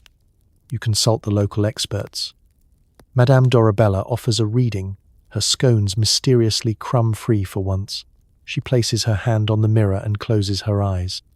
"It's haunted by unresolved embarrassment," she announces, "and possibly the ghost of a frustrated hairdresser." She prescribes 3 sprigs of rosemary, a gentle polishing with holy water, and an apology whispered every full moon. You nod politely and make a note never to buy anything with provenance again. Every Victorian household boasts a cursed object or two. In fact, they're practically a status symbol. Some host dinner parties just to display their misfortunes. Here's the vase that screams at dawn. Over there is the silver spoon that floats whenever the vicar visits. If you're really unfortunate, your object comes with an instruction manual, handwritten, of course, in Latin, and always missing the last page. Children quickly learn which toys are best left untouched. The doll with the missing eye that always ends up back on the shelf. The jack-in-the-box that sometimes takes 5 minutes to spring, and sometimes bursts open while you're still winding. The rocking chair that moves by itself, especially when no one's in the room. You try to ignore the mirror's antics, but soon friends start to notice. "Is it supposed to show 3 reflections?" one asks, peering at herself, and 2 ghostly grandmothers in the background. Others report the glass fogs up with ominous warnings. "Do not eat the pickled onions," or "Your left sock is under the floorboards." Practical, perhaps, but unnerving. When you finally return to the market to confront the dealer, he shrugs. "It's Victorian," he says, as if that explains everything. They don't make mirrors like that anymore, mostly for legal reasons. You eye the pile of trinkets behind him. A candlestick that keeps relighting, a clock that ticks backwards, and a teapot with a price tag labelled, "For the brave or the desperate." Back home, you resolve to embrace your haunted decor. After all, what's a little supernatural intervention between friends? At least your mirror is more talkative than the neighbours, and less judgmental than your great-aunt's portrait. Because in Victorian England, every object has a story, and sometimes the story is that it really, really wants to mess with your head. You make peace with Pickle, keep a stash of rosemary handy, and accept that, in a house full of cursed objects, the best policy is polite conversation and never, ever buying anything with a hidden drawer. Your favourite way to wind down? Reading a novel where everyone either dies, comes back as a ghost, or both. Good luck closing your eyes after chapter 7. It's evening in your Victorian home. The fire crackles, the gaslights hiss, and a dense fog presses against the window panes. You settle into your favourite armchair, knees tucked under a heavy woolen blanket, ready to unwind with the literary equivalent of a midnight shriek, the Gothic novel. The room is as cosy as Victorian London allows, which is to say, it's just chilly enough to justify a second shawl and dim enough to encourage every shadow in the wallpaper to take on sinister new shapes. You open your battered copy of The Lurid Abbey, or perhaps Mist over Gloaming Hall, or The Extremely Haunted Cheesemonger's Daughter. There's no shortage of titles to choose from. and each promises a new and creative way for its cast to meet their doom. The Gothic tradition is a heady cocktail of creaking staircases, secret attics, and at least one governess who's either unreasonably brave or suspiciously pale.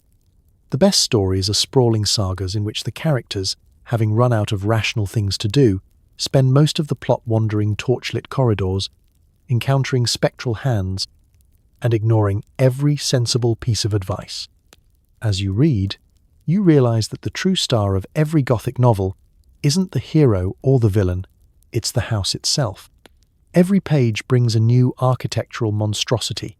Towers with locked doors, staircases that go nowhere, libraries full of crumbling diaries, and secret passages just wide enough for one shivering orphan and a malevolent breeze.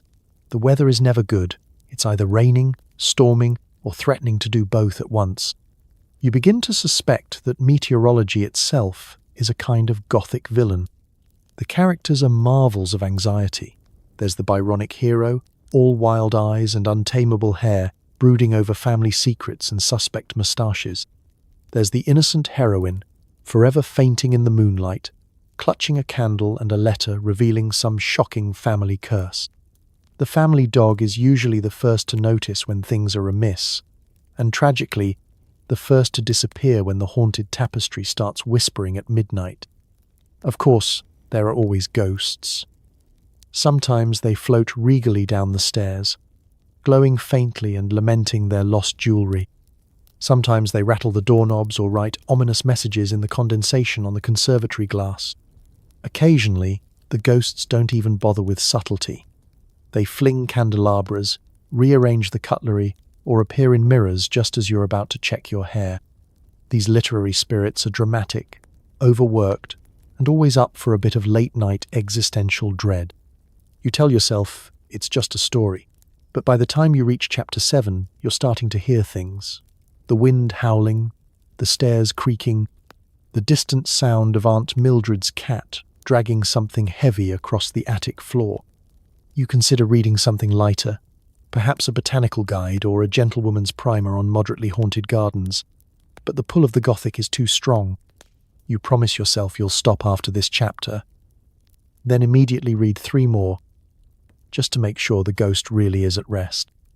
By the time you close the book, the fire has burned low, and your imagination is in overdrive. Every shadow hides a secret. Every sound is a potential omen, and you're suddenly much more interested in tucking your feet safely under the blanket. Sleep feels like a dangerous gamble. You stare into the darkness, waiting for your nerves to settle and promising yourself, for the 10th time, to read something cheerful tomorrow. But as you drift off, you can't help but admit that the Victorians were onto something. There's no better way to face the night than with a good scare, a gloomy house, and the comforting knowledge that, in these stories, it's almost always the butler's fault. You brave the bathroom, the pipes groan, the toilet gurgles, you're 90% sure the cold spot by the sink is either a ghost or just another plumbing disaster. Victorian England prides itself on invention and progress, but nothing tests the limits of human optimism quite like indoor plumbing. Your house, recently modernized, features all the latest in terrifying pipework. A cast iron bathtub that threatens to swallow you whole, a toilet with more personality than your cousin Gerald, and a wash basin that doubles as a water feature. Sometimes intentionally, sometimes not. Bath time is an ordeal, best attempted only when absolutely necessary, or after a particularly ambitious séance gone wrong. You start by boiling 3 kettles in the kitchen, hauling them up the stairs while the floorboards protest with every step. The bathroom itself is a chamber of mysteries, half spa retreat, half haunted cave. The mirror is always fogged, even if you haven't run hot water in days, and the towel rack shudders whenever you mention repairs. You run the taps, which scream in protest, belching out water that ranges from boiling cauldron to Arctic plunge. The pipes rattle and moan, sometimes in Morse code. You once tried to decipher the message. It turned out to be abandon hope. Your bath is filled with a mixture of excitement, fear, and several ounces of iron filings. You tell yourself the metallic taste builds character. The toilet is a marvel of Victorian engineering and latent malevolence. Flush it once, and it gurgles approvingly. Flush it twice, and it issues a sound somewhere between a banshee's wail and a tuba falling down the stairs. You never flush it 3 times, rumour has it. That's how the previous owner disappeared. The cistern groans ominously all night, ensuring no one ever sleeps soundly within 20 feet of the bathroom wall. No matter how many times you mop the floor, a mysterious puddle returns beneath the sink, sometimes warm, sometimes ice cold. You suspect the plumbing is in league with the supernatural, each leaky joint a possible portal.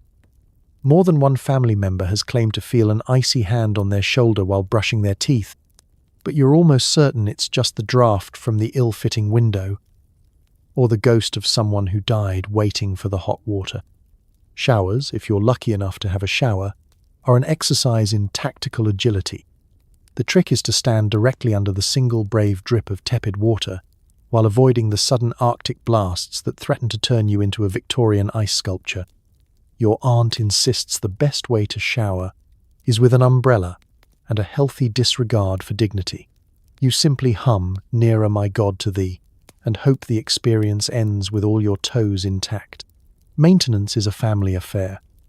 Every few months, the plumber visits, a man who smells faintly of despair and strong spirits, armed with a wrench the size of a small child and a 1,000-yard stare.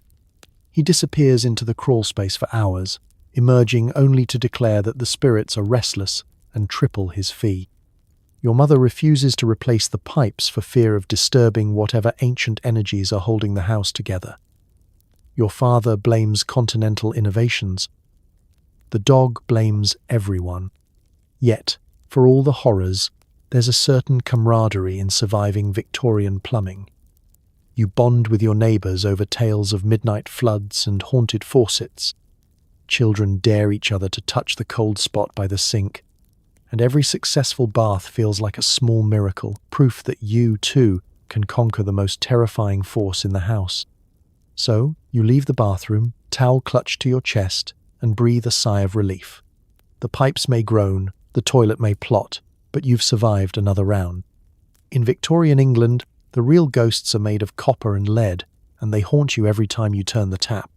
You attend a public talk on phrenology, mesmerism, or how to spot a poltergeist at tea. Half the crowd leaves more confused and slightly more haunted.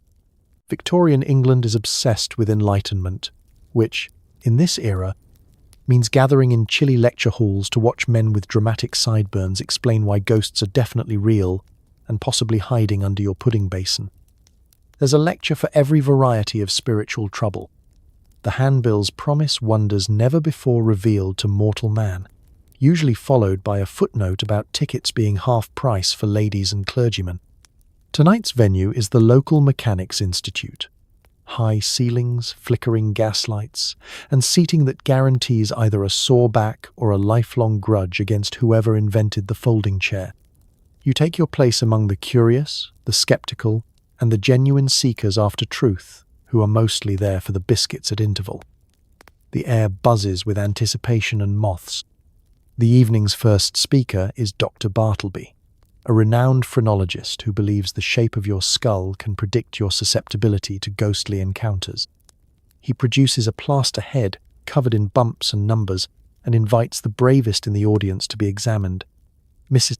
Tillinghast, the town's resident hypochondriac, volunteers and is delighted to learn her medium's ridge is exceptionally prominent, explaining, at last, the mysterious cold spot by her coal scuttle.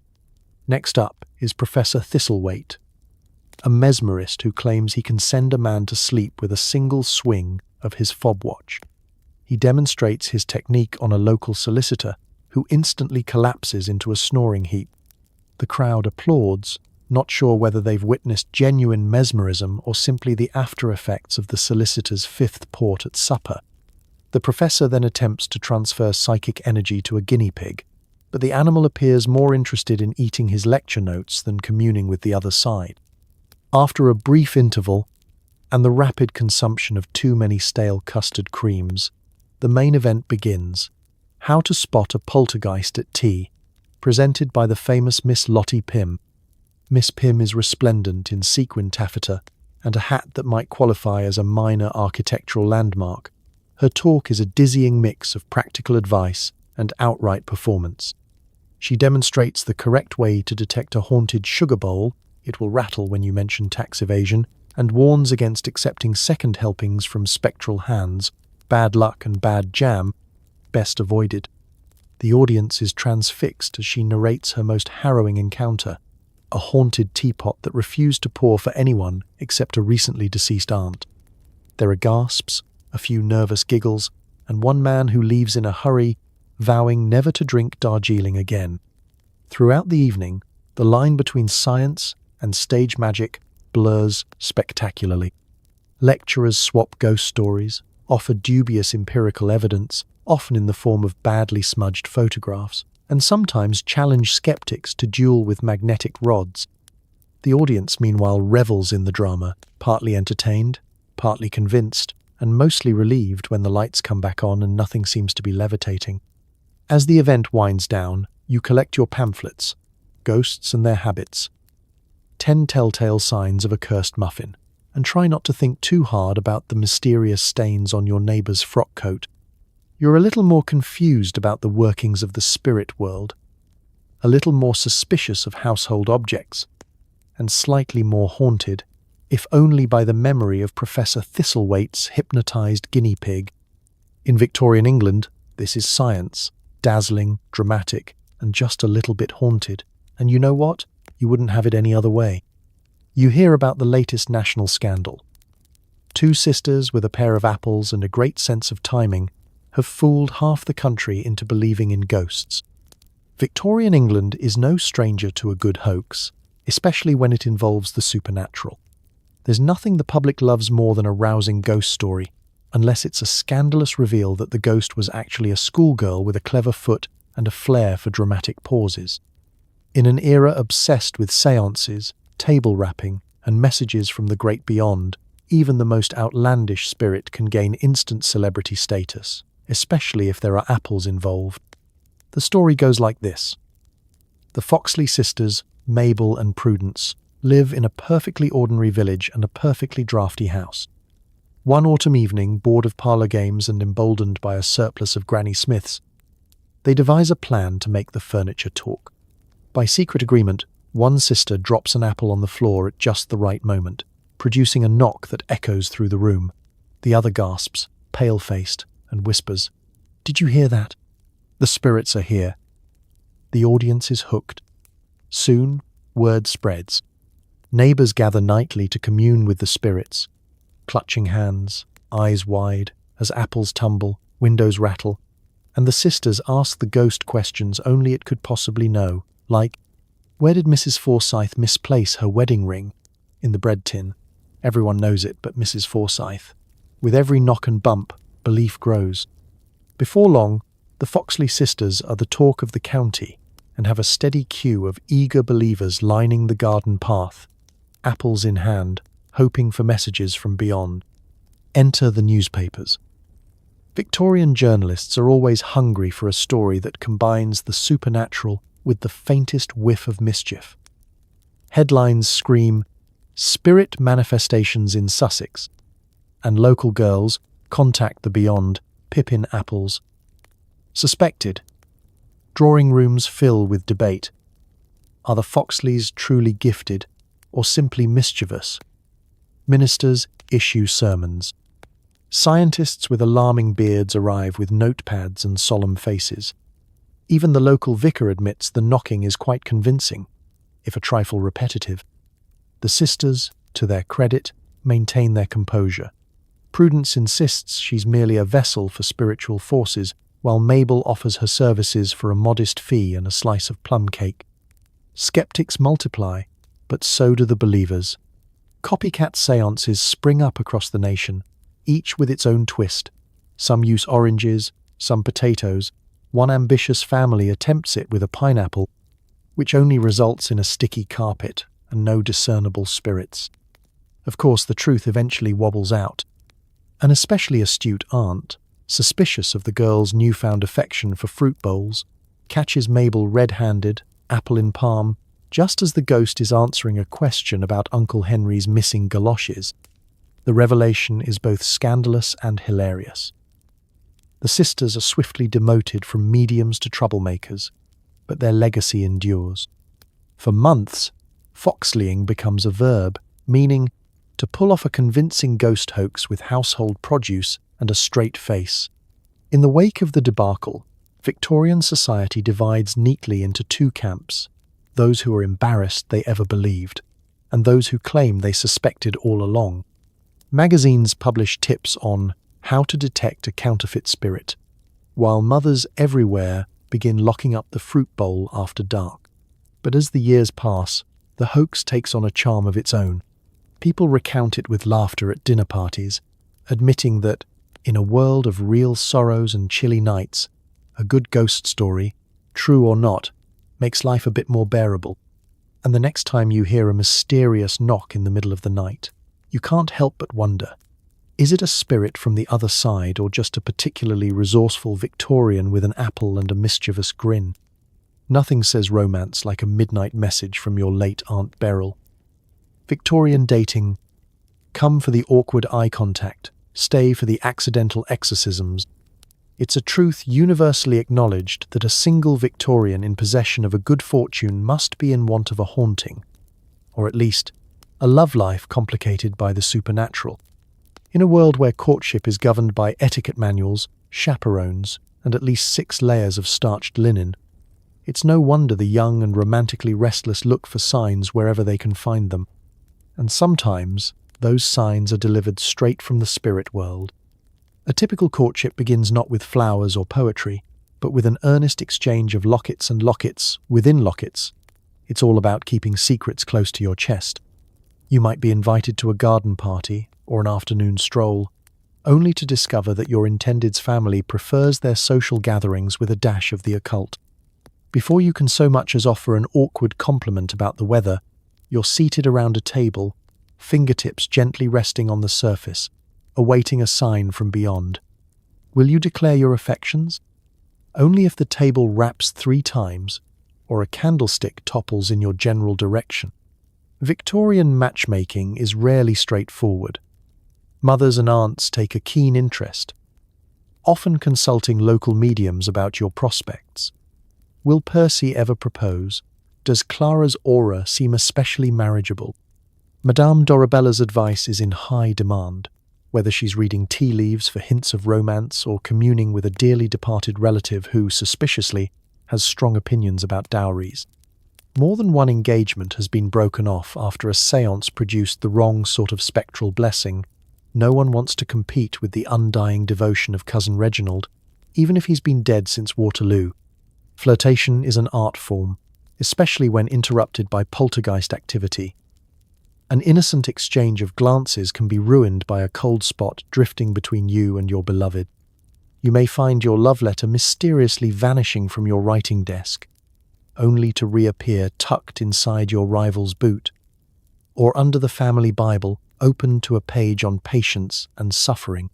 Flowers wilt unexpectedly, candles blow out with dramatic timing, and sometimes, during an especially promising moonlit walk, the family dog howls at what appears to be nothing, or perhaps a jealous spirit hovering near the lilac bushes.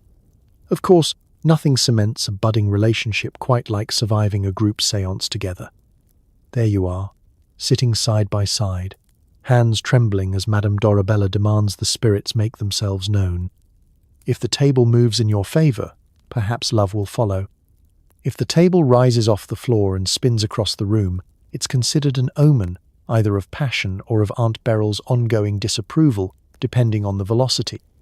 Victorian love letters are legendary for their poetry and their length, but also for the occasional spectral interference. It's not unheard of for a passionate missive to be interrupted mid-sentence by a mysterious inky blot or a line written in a hand nobody recognizes. Is it your beloved's secret code, or the work of an amorous ghost? Either way, the result is usually swooning, followed by a hurried trip to the local mesmerist for reassurance. Sometimes, the supernatural actually helps. There are tales of lovers who received midnight guidance from their ancestors, a whispered suggestion in the candlelight, or a timely dream that convinced them to elope before the moon changed phases. True, not every couple is thrilled to have their courtship narrated by the afterlife, but it certainly makes for memorable wedding speeches. In the end, love in Victorian England is never just a matter of two hearts. There's always a third party at the table, a watchful aunt, a curious ghost, or the lingering aroma of too many séance candles. You court, you flirt, you try to avoid accidental exorcisms, and if all goes well, you get a romance blessed by the living, the dead, and everyone in between. You hop on London's haunted omnibus tour. The conductor claims he's been dead since 1859. You hope he's joking. He isn't. There's nothing quite like a foggy evening in Victorian London, when the gas lamps flicker and the city feels wrapped in its own shroud. It's the perfect time for a little ghost tourism, a pastime for the brave, the bored, and those who've already finished all the Gothic novels in their book club. You meet your fellow passengers at the corner of Fleet Street, under a sign shaped like a skull and crossbones, which is either a charming touch or an ominous warning, depending on your optimism and the sturdiness of your nerves. The omnibus itself is a rolling monument to faded grandeur, creaking wheels, plush velvet seats that have seen better centuries, and a persistent scent of old cigars, damp wool, and something faintly sulphurous. You clamber aboard, clutching your ticket and a hastily borrowed garlic necklace just in case. The driver, pale, silent, and sporting a hat that may have belonged to a highwayman, gives you a barely perceptible nod. The conductor, meanwhile, tips his cap with the genial confidence of a man who has not been late for work in over 60 years, mostly because time means very little to the already deceased. The tour begins with a jolt, and the omnibus rattles off through the gaslit streets. The conductor launches into his patter, voice echoing just a little too much in the chilly air. On your right, you'll see the notorious Sweeney Todd's barber shop, now a perfectly respectable pie shop, though the spirits remain skeptical about the change in menu. He points out various landmarks, each with a tale more blood-curdling than the last. The alley where a Victorian nobleman is said to duel nightly with his own reflection. The bakery haunted by a pastry chef who can never get his soufflé to rise. Your fellow tourists, equal parts thrill-seekers, skeptics, and a suspicious number of local cats. Ooh and ah at every shadow. The omnibus lurches to a halt outside a stately mansion whose windows glow blue at midnight. Lady Forsyth's Ghost Ball, the conductor intones, where the only thing colder than the welcome is the punch. He gestures to a boarded-up theatre that once hosted the world's only all-ghost production of Hamlet. Reviews were mixed, he says, deadpan. As the omnibus continues, you start to notice odd little things. The bell rings, even when no one pulls the cord. The horse seems to prefer taking corners with a shuddering flourish whenever the subject of exorcisms is mentioned. A pale hand appears now and again to wipe condensation from the window, leaving messages like "turn back" or "nice hat." No one else seems perturbed. One tourist is convinced her guidebook has started writing in itself, while another swears the seat beside him is getting colder by the mile.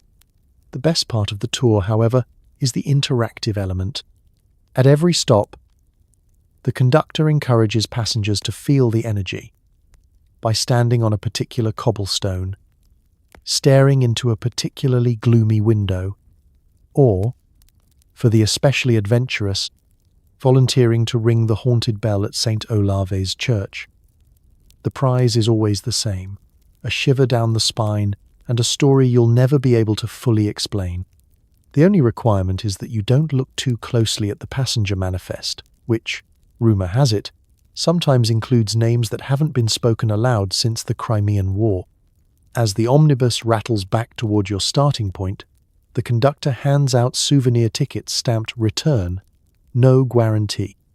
You step off, feet a little numb, heart just a touch lighter, and mind racing with stories about haunted bakeries, dueling nobles, and ghostly guides with a wicked sense of humour.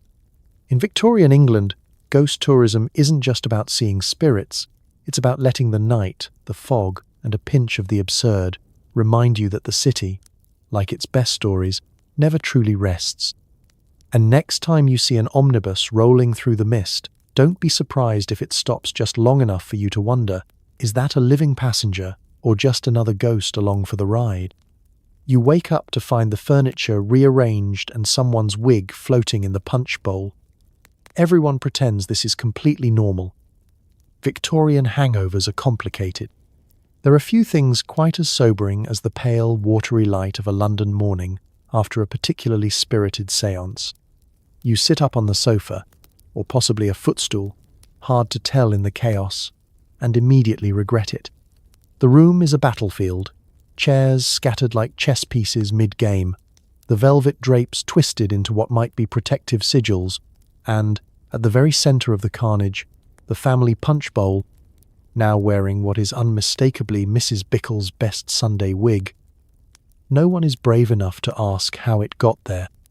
You shuffle to your feet, head pounding with a symphony of regrets. Was it the brandy, the chanting, or the unfortunate combination of both?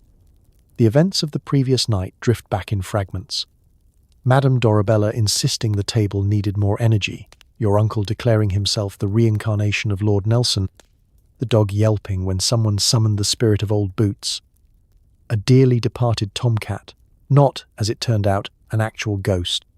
The air is thick with stale incense and the faint, suspicious aroma of pickled onions.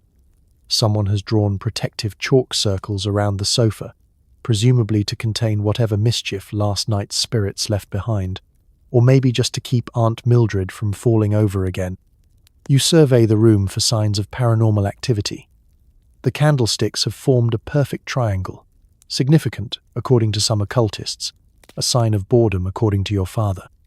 The family portrait is now upside down, possibly a message from the beyond, or possibly the handiwork of your little brother after his third cup of tea. Breakfast is a subdued affair. Everyone speaks in whispers, partly out of respect for the dead, mostly out of concern for their own splitting headaches. The remains of the séance, tarot cards, spirit slates, an abandoned tambourine, are quietly swept into a basket for later investigation. You discover a puddle of what might be ectoplasm by the fireplace, which your mother briskly attacks with a doily and a bottle of lavender water. "Nothing a little fresh air won't fix," she says, eyeing the stained carpet as if it's planning something. Your guests attempt to recall the details. Who asked the spirits if Cousin Gerald would ever repay his debts?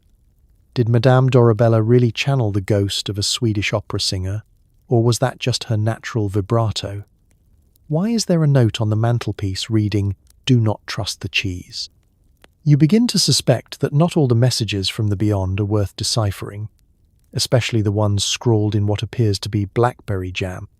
As the morning wears on, so does the creeping sense of unease. Someone is missing a glove. Someone else their dignity. The dog refuses to enter the drawing room, and your little brother keeps insisting he saw Aunt Beryl's ghost taking liberties with the trifle. The only person who seems unfazed is the housekeeper, who claims this sort of chaos happened every Sunday when she worked for the Countess of Upper Sludgemire. Eventually, everyone settles into a resigned routine, righting the furniture, collecting stray scones from under the settee, and opening every window in hopes of banishing both lingering spirits and the memory of last night's off-key rendition of Rule Britannia. As you help Aunt Mildred untangle her veil from the coat rack, you vow never to hold another séance on a Thursday, which is widely considered unlucky, especially for carpets. By midday, the chaos has faded. The furniture is back in place, mostly. The punch bowl is clean, enough, and even Mrs. Bickle's wig has been restored to its rightful owner, albeit with a faint aroma of lemons and regret. Victorian England may be obsessed with the supernatural, but it's the mornings after that remind everyone. Sometimes the scariest thing is just facing the consequences, especially when those consequences involve ectoplasm and an angry housekeeper. You pour yourself another cup of tea and toast the resilience of the living. Because, After all, what's a haunted hangover between friends? As you stumble through the fog, you realize you've survived another day among the spirits, the mediums, and the truly terrifying plumbing. You've earned a nap, assuming your bed isn't haunted too. You step out into the thick London mist, clutching your coat a little tighter and eyeing every shadow for signs of lingering supernatural mischief. The air is cool and damp, wrapping around you like the embrace of a particularly affectionate ghost. Church bells toll somewhere in the distance, and for a moment you wonder if that's just the usual evening chorus or another spectral warning to avoid the shortcut past the cemetery. Every sound and smell is a reminder of how much Victorian England thrives on its ghosts. You pass a group of children daring each other to knock on the door of the haunted house at the end of the lane, a perfectly ordinary cottage with the world's most menacing geraniums in the window. You watch an old lady cross herself 3 times as she walks by a lamppost that, according to legend, flickers whenever the spirit of Sir Reginald the Toothless feels chatty. Even the night watchman gives you a knowing wink, as if he's seen things he'd rather not discuss unless you're buying him a brandy. You shake off the last chills and duck into your home, relieved to be greeted only by the slightly judgmental portrait of Great-Aunt Millicent and the equally judgmental odour of boiled cabbage. The ghost stories, the séances, the public lectures, and the omnipresent sense of haunted possibility fade into the background as you close the door.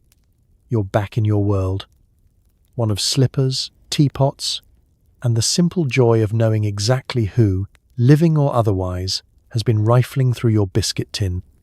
Still, traces of the day's supernatural adventures linger.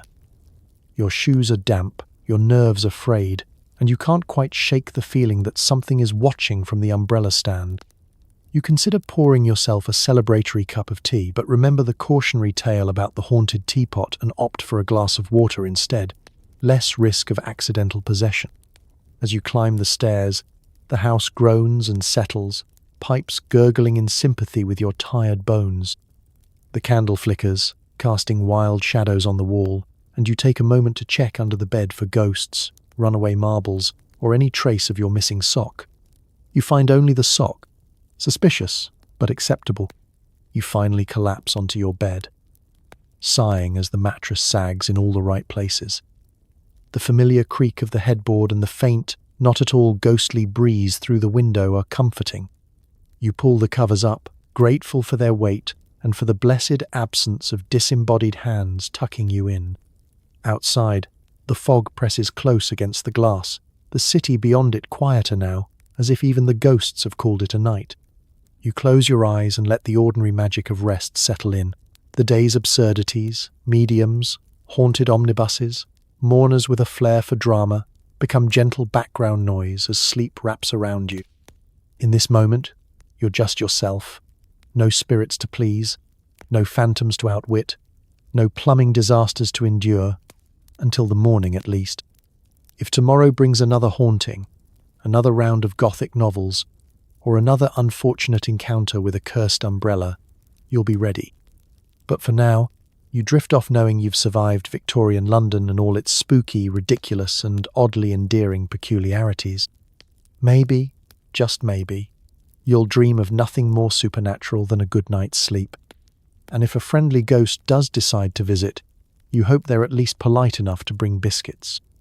Every street has its own ghost watch group, usually a handful of suspiciously alert pensioners peering out from behind lace curtains, convinced the mist outside is up to something.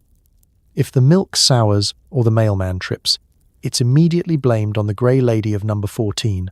You join in, clutching a candle and a notebook, wondering if it's really ghosts or just Mrs. Featherstone's questionable homemade brandy. It's late evening in your Victorian neighbourhood, and while the rest of London is winding down with a cup of tea or a gently haunted chapter of the latest penny dreadful, your block is wide awake. From number 9 to number 22, the windows glow with lamplight, and behind everyone is a self-appointed spectral sentinel ready to leap into action at the first sign of supernatural activity, or even just the sound of the cat knocking over a candlestick.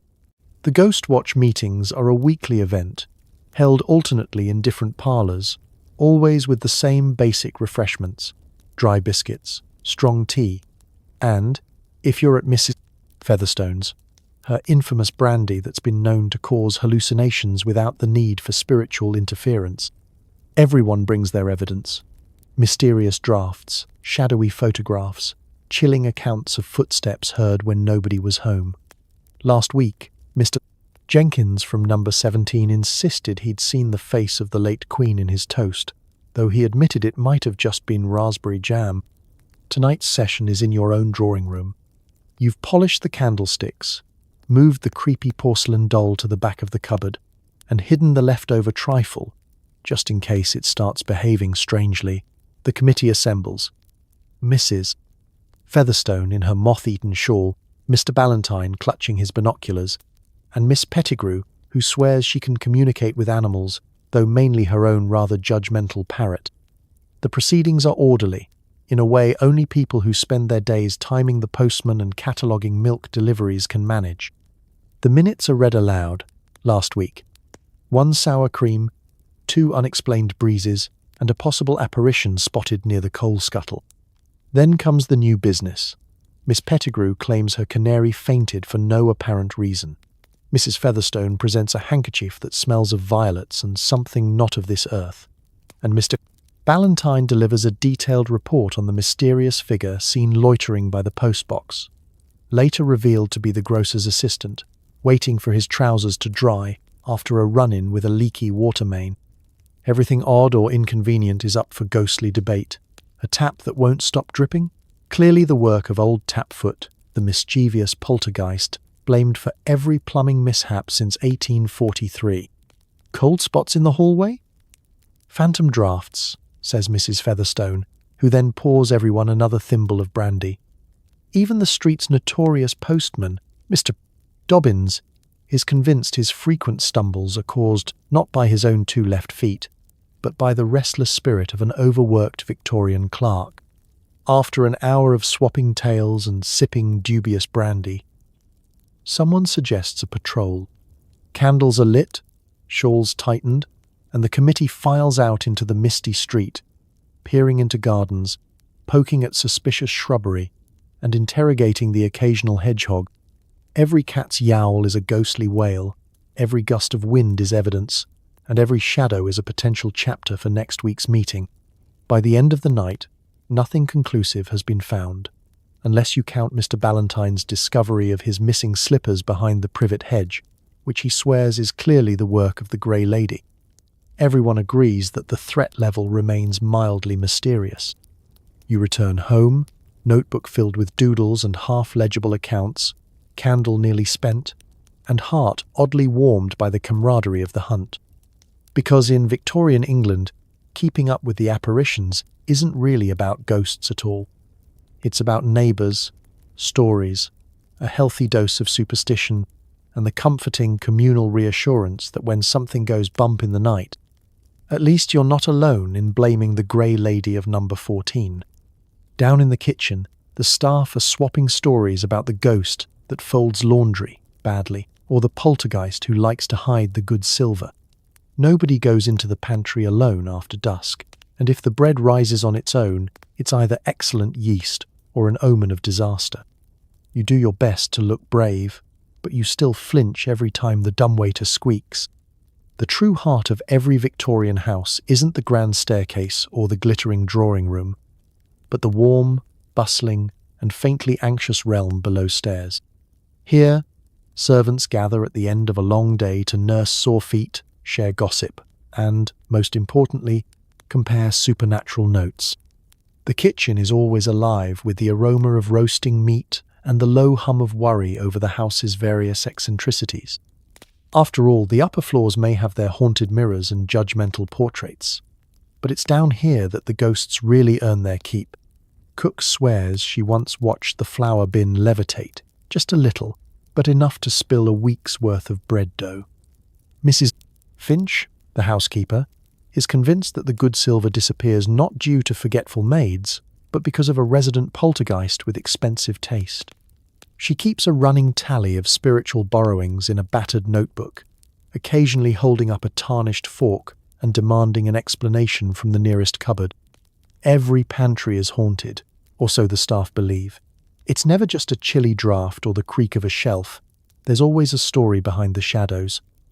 The butler, Miss Cribbins, insists the pantry was once home to a miserly housemaid who hid biscuits for herself and now spends her afterlife rustling the biscuit tins and rattling the sugar bowl. No one questions this version of events. They simply add a little extra tea to the pot and do their best to avoid the pantry door after sunset. Laundry days are an exercise in patience and mild terror. The ghostly folder, affectionately known as Mrs. Rumpel, is infamous for her lack of skill.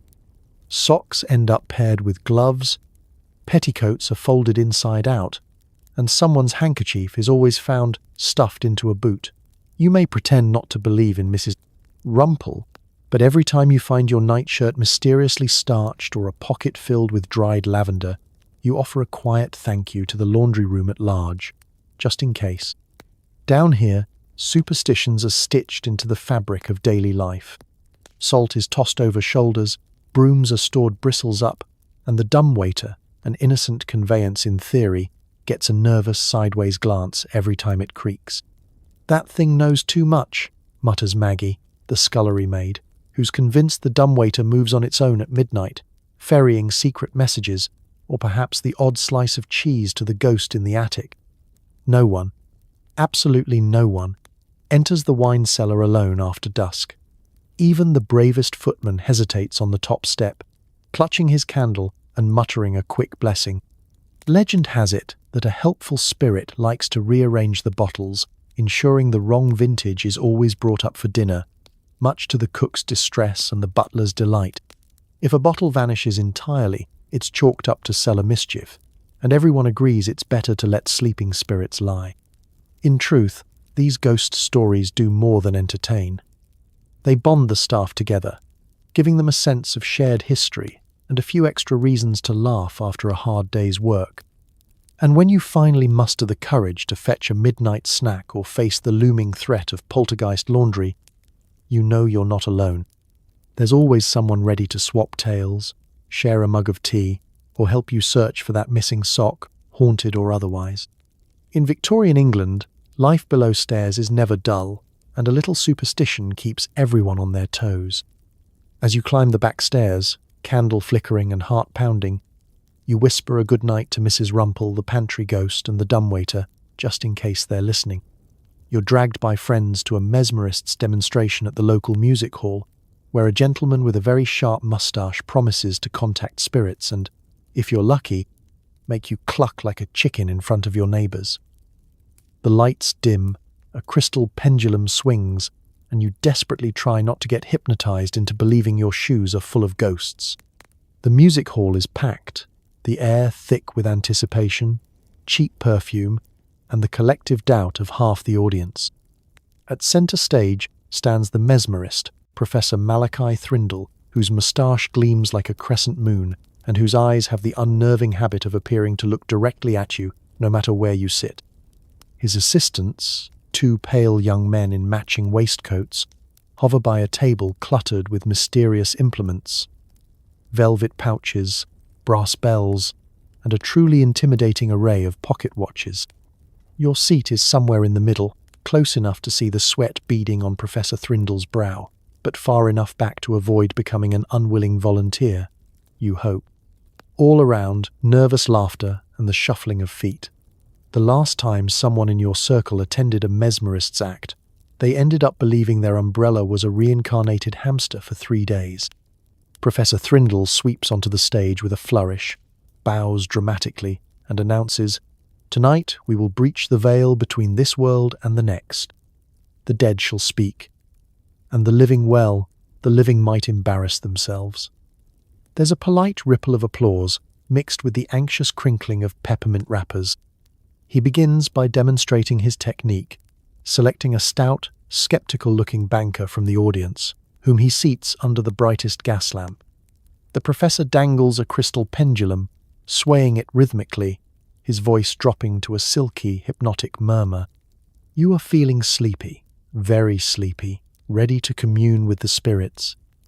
To everyone's amazement, the banker's eyes droop, his jaw slackens, and after a bit of gentle prompting, he announces, in perfect French, a language he is not known to speak, that he is channeling the ghost of Napoleon's manicurist.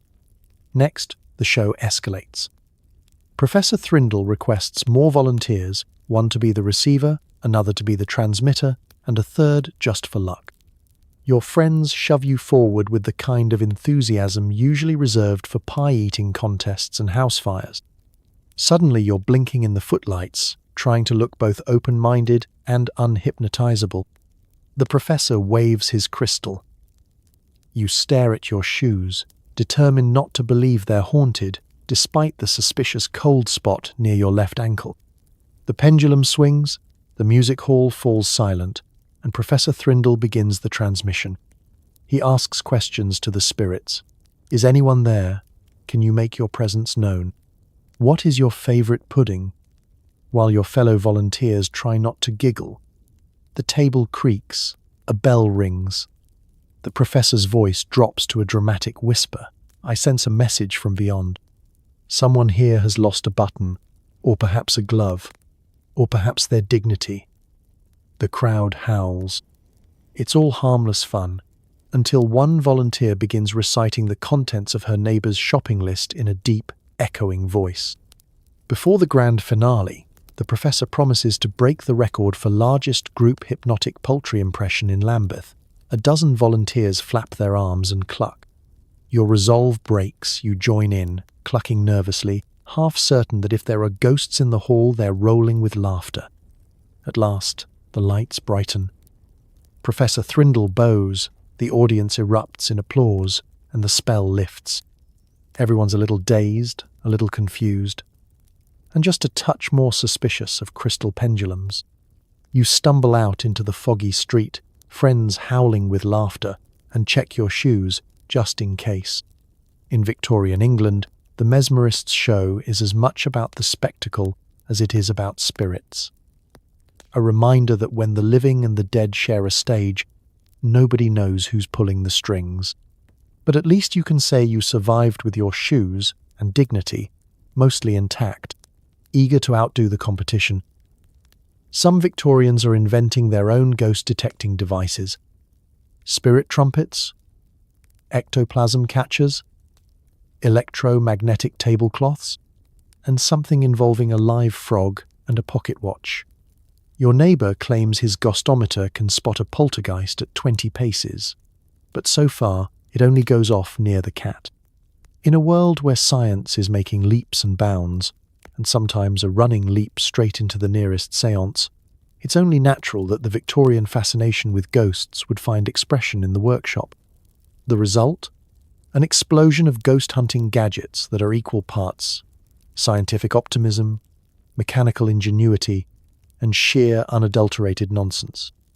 Your neighbour, Mr. Fletchley, is the undisputed king of supernatural contraptions on your street. He greets you one afternoon with wild hair and wilder eyes, inviting you to witness a demonstration of his latest masterpiece, the Spectral Detection Engine Mark IV.